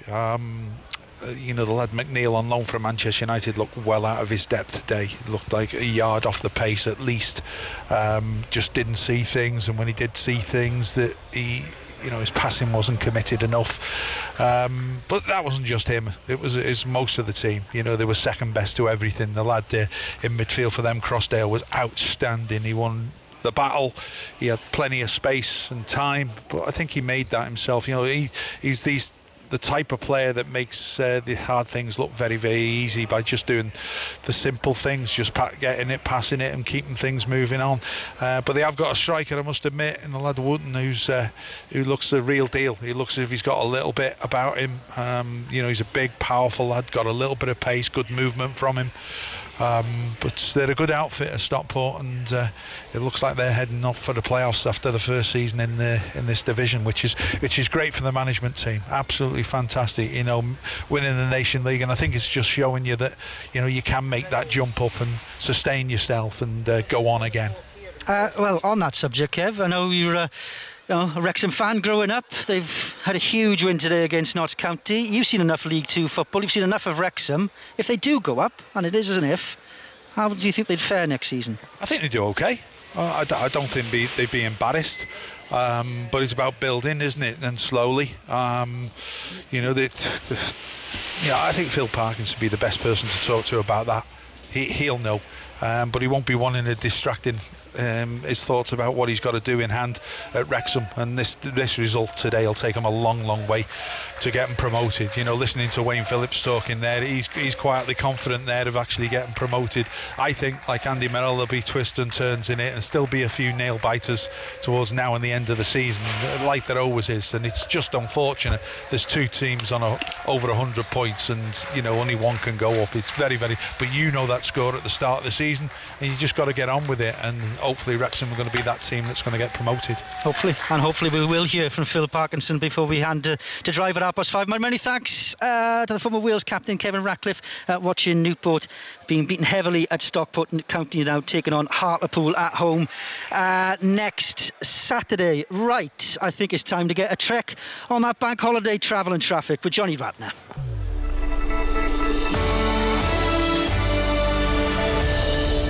Chris, thank you very much indeed, and good evening. I'm afraid delays do continue if the M4 heading out of Wales into England on this Easter Monday. Looking at the live traffic Wales cameras, brake lights come on with the back end of the queue just east of the Prince of Wales Bridge after you pass the M49 interchange junction 22. It's currently taking about 25 minutes as you head on towards the M5 interchange junction 20, although once you get onto the M5, that car that broke down into Cribbs Causeway has been recovered, all lanes are back in action. It's still slow further south as you head north past Bridgewater and further up towards Weston-super-Mare. Now back home on the M4, still looking sluggish on that eastbound side as you head towards Newport from 28, 26 from Tredegar Park on towards Malpas Road north of Newport at the Brynglas Tunnels.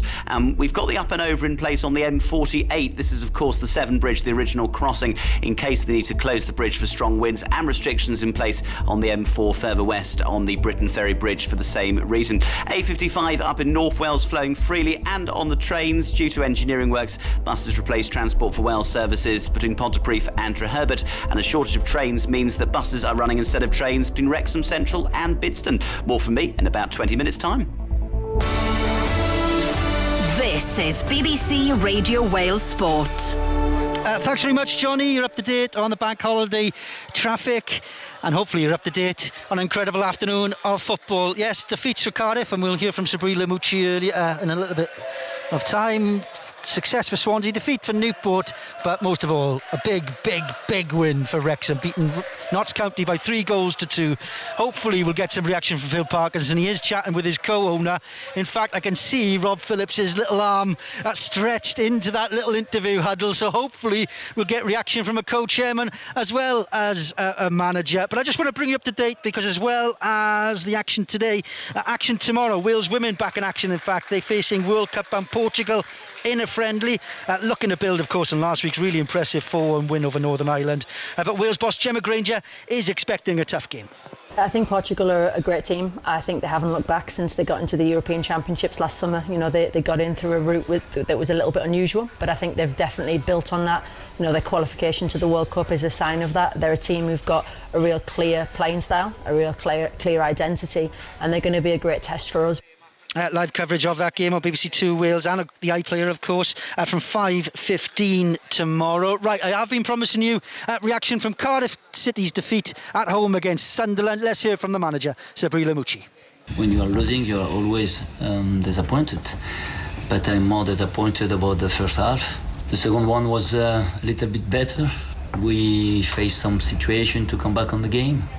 We can't concede the goal in second half like that. We can't start the game in this way. So bad attitude, bad performance in the first half. We made some change. Probably we can make more change. And probably, if I'm fair, we didn't deserve more than that.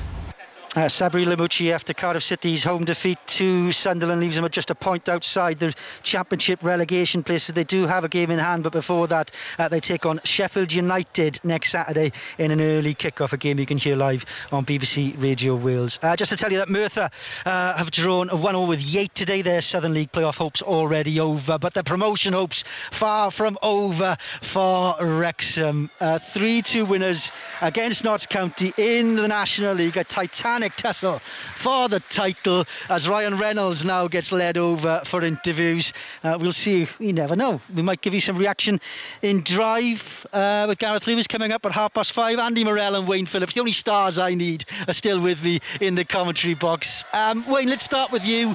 I mean, last season we remember that game against Grimsby when there was such a fuss and so many cameras on the pitch. It feels like a cup final. Is that the danger for Wrexham now?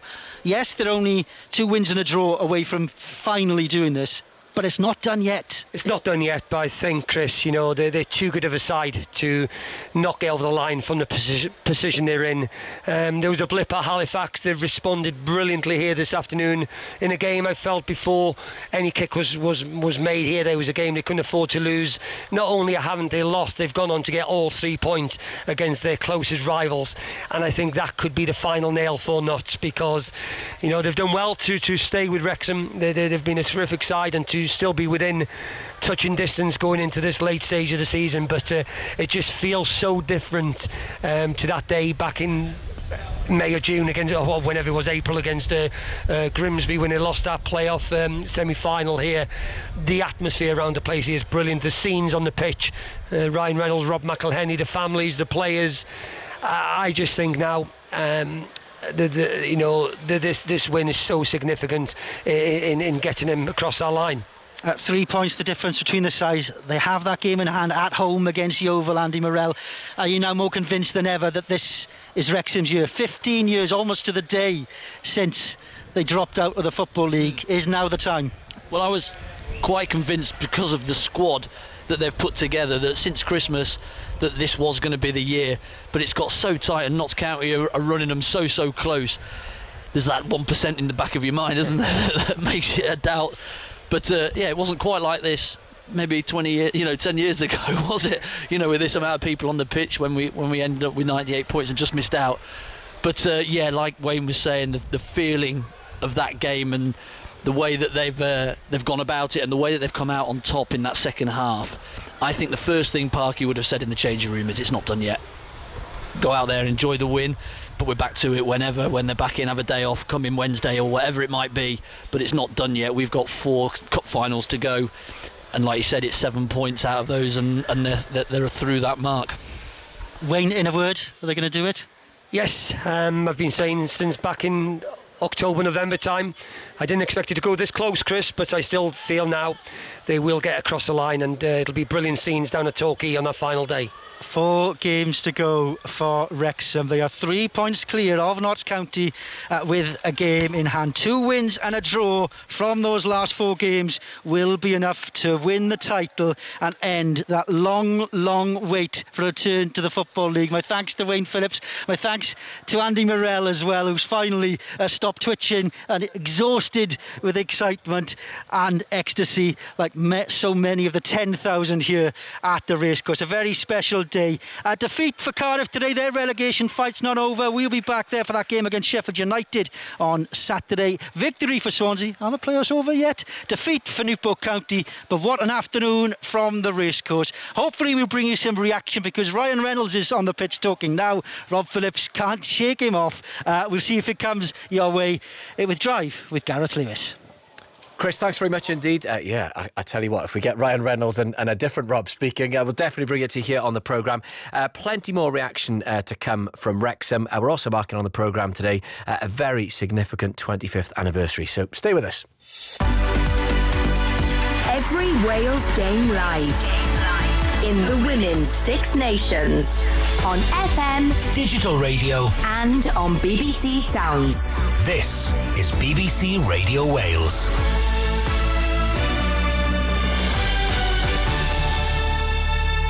It's just gone 5:30 on Easter Monday. You're listening to BBC Radio Wales Drive with me, Gareth Lewis. Our main stories: a treatment for Alzheimer's could be available within the next 20 years, according to a world-leading expert. Professor Julie Williams from Cardiff University tells Drive that funding to crack the disease, though, needs to double. And Wrexham take a huge step towards promotion back to the Football League. Goalkeeper Ben Foster saves a last-minute penalty as they beat Notts County 3-2 at the racecourse. Let's get a roundup then of all the day's news and sport. Here's Sian Roberts. Thanks, Gareth. One of the UK's leading Alzheimer's experts has said there could be a treatment for the most common forms of the disease within 20 years. Professor Julie Williams' team at Cardiff University has identified 92 genes that significantly increase the risk of having the progressive condition. She told Radio Wales Drive that more funding's now needed to continue the work.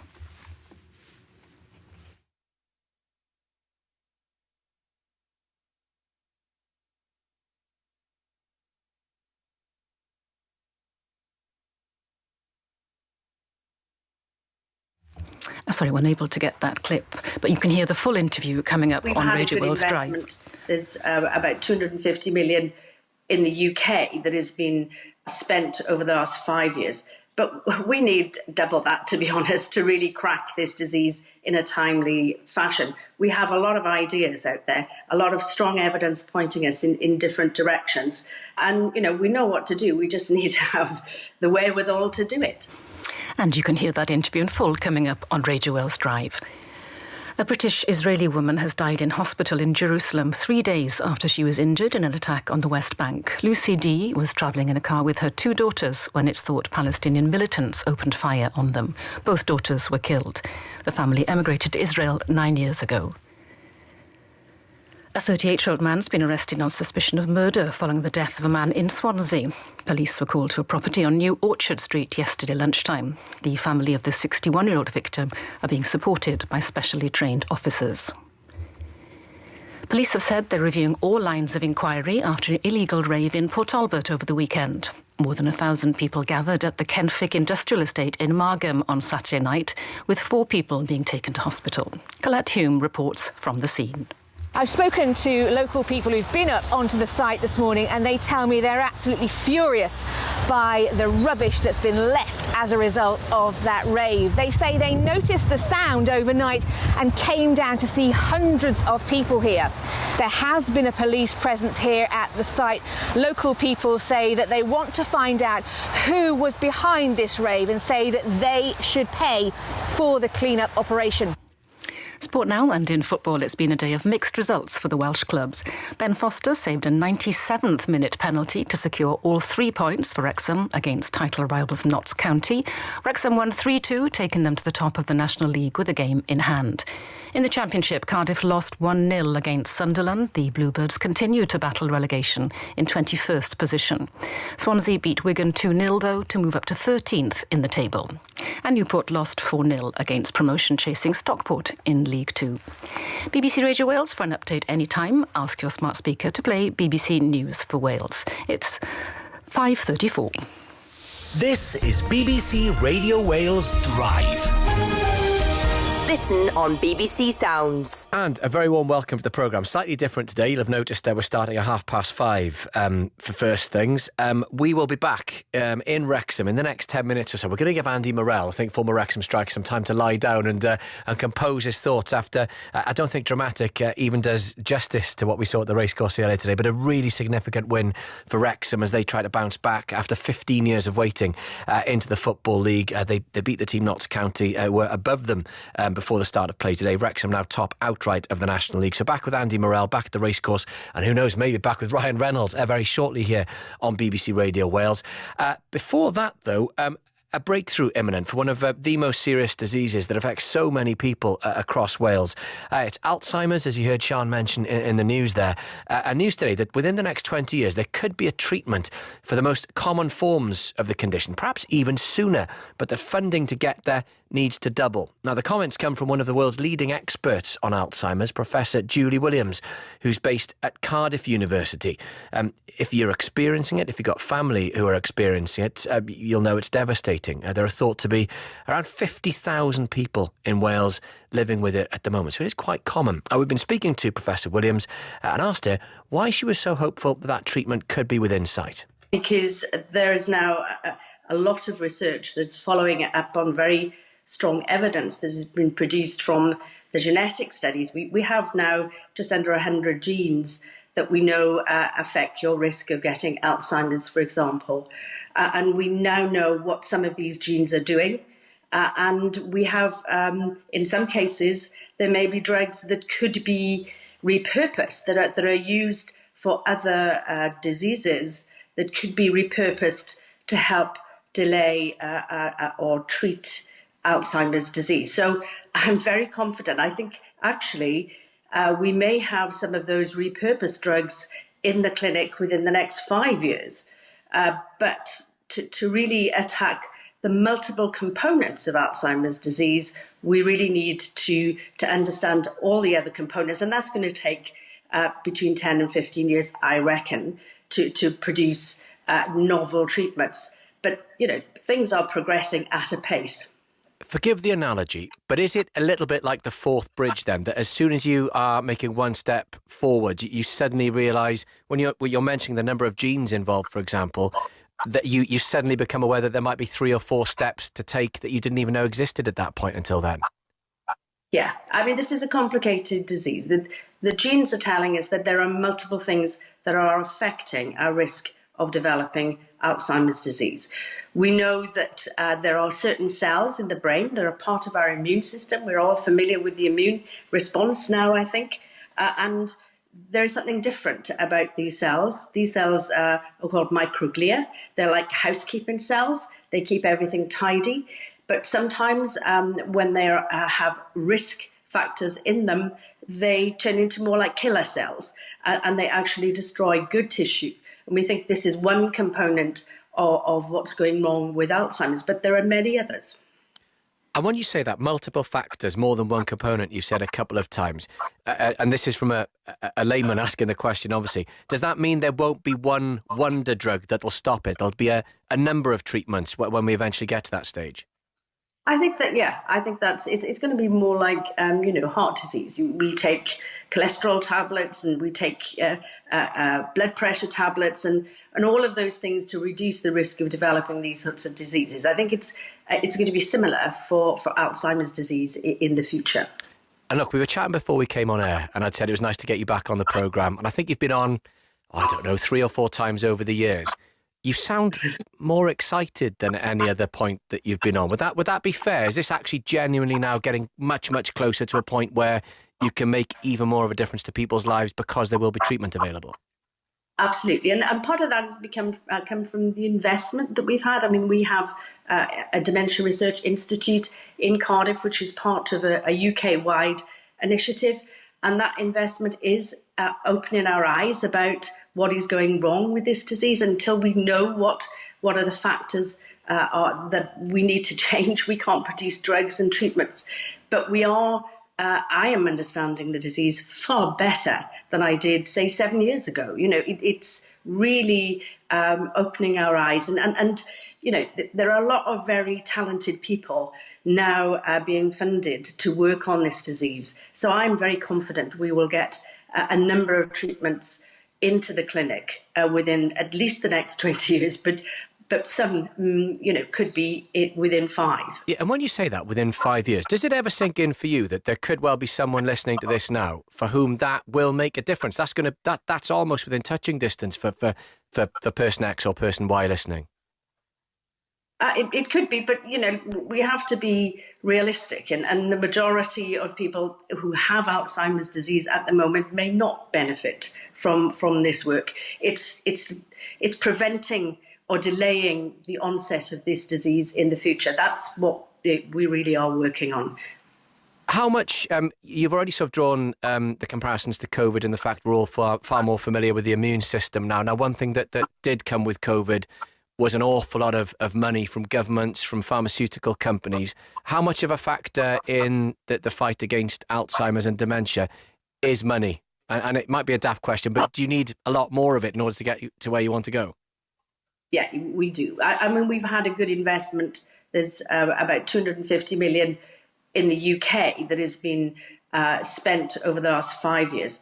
But we need double that, to be honest, to really crack this disease in a timely fashion. We have a lot of ideas out there, a lot of strong evidence pointing us in different directions. And, we know what to do. We just need to have the wherewithal to do it. That is Professor Julie Williams with that really positive news about a treatment for Alzheimer's. 20 to 6 is the time. Fingers crossed, back at Wrexham before 6 o'clock here on the programme. In the meantime, let's bring you the latest travel news. Johnny Ratner. Yes, hi Gareth, thank you very much. Good evening. I'm still seeing a relatively long queue looking at the live traffic Wales cameras this evening. If you're heading out of Wales into England on that eastbound side of the M4 as you head on towards and past the M5 interchange at junction 20, it's taking about 20 minutes to get through at the moment. You're going to hit the back end of the queue just shortly after you come off the Prince of Wales Bridge after the M49 interchange, although starting to show signs of easing off. And of course, if you're heading on the M48 between England and Wales, the Upper Nova remains in place on the Severn Bridge in case they have to shut the bridge because of strong winds. There's a similar story further west on the M4 over the Britain Ferry Bridge as well. Again, coping well from what I can see on the live traffic Wales cameras, despite the fact matrix signs remain set to 30 miles an hour. A55 and the A483 up in North Wales looking much quieter. And just a reminder on the trains, buses continue to replace Transport for Wales services between Wrexham Central and Bidston because of a shortage of staff, and engineering works means buses replace trains between Pontypridd and Reherbert. More from me ahead of the news at 6 o'clock, Gareth.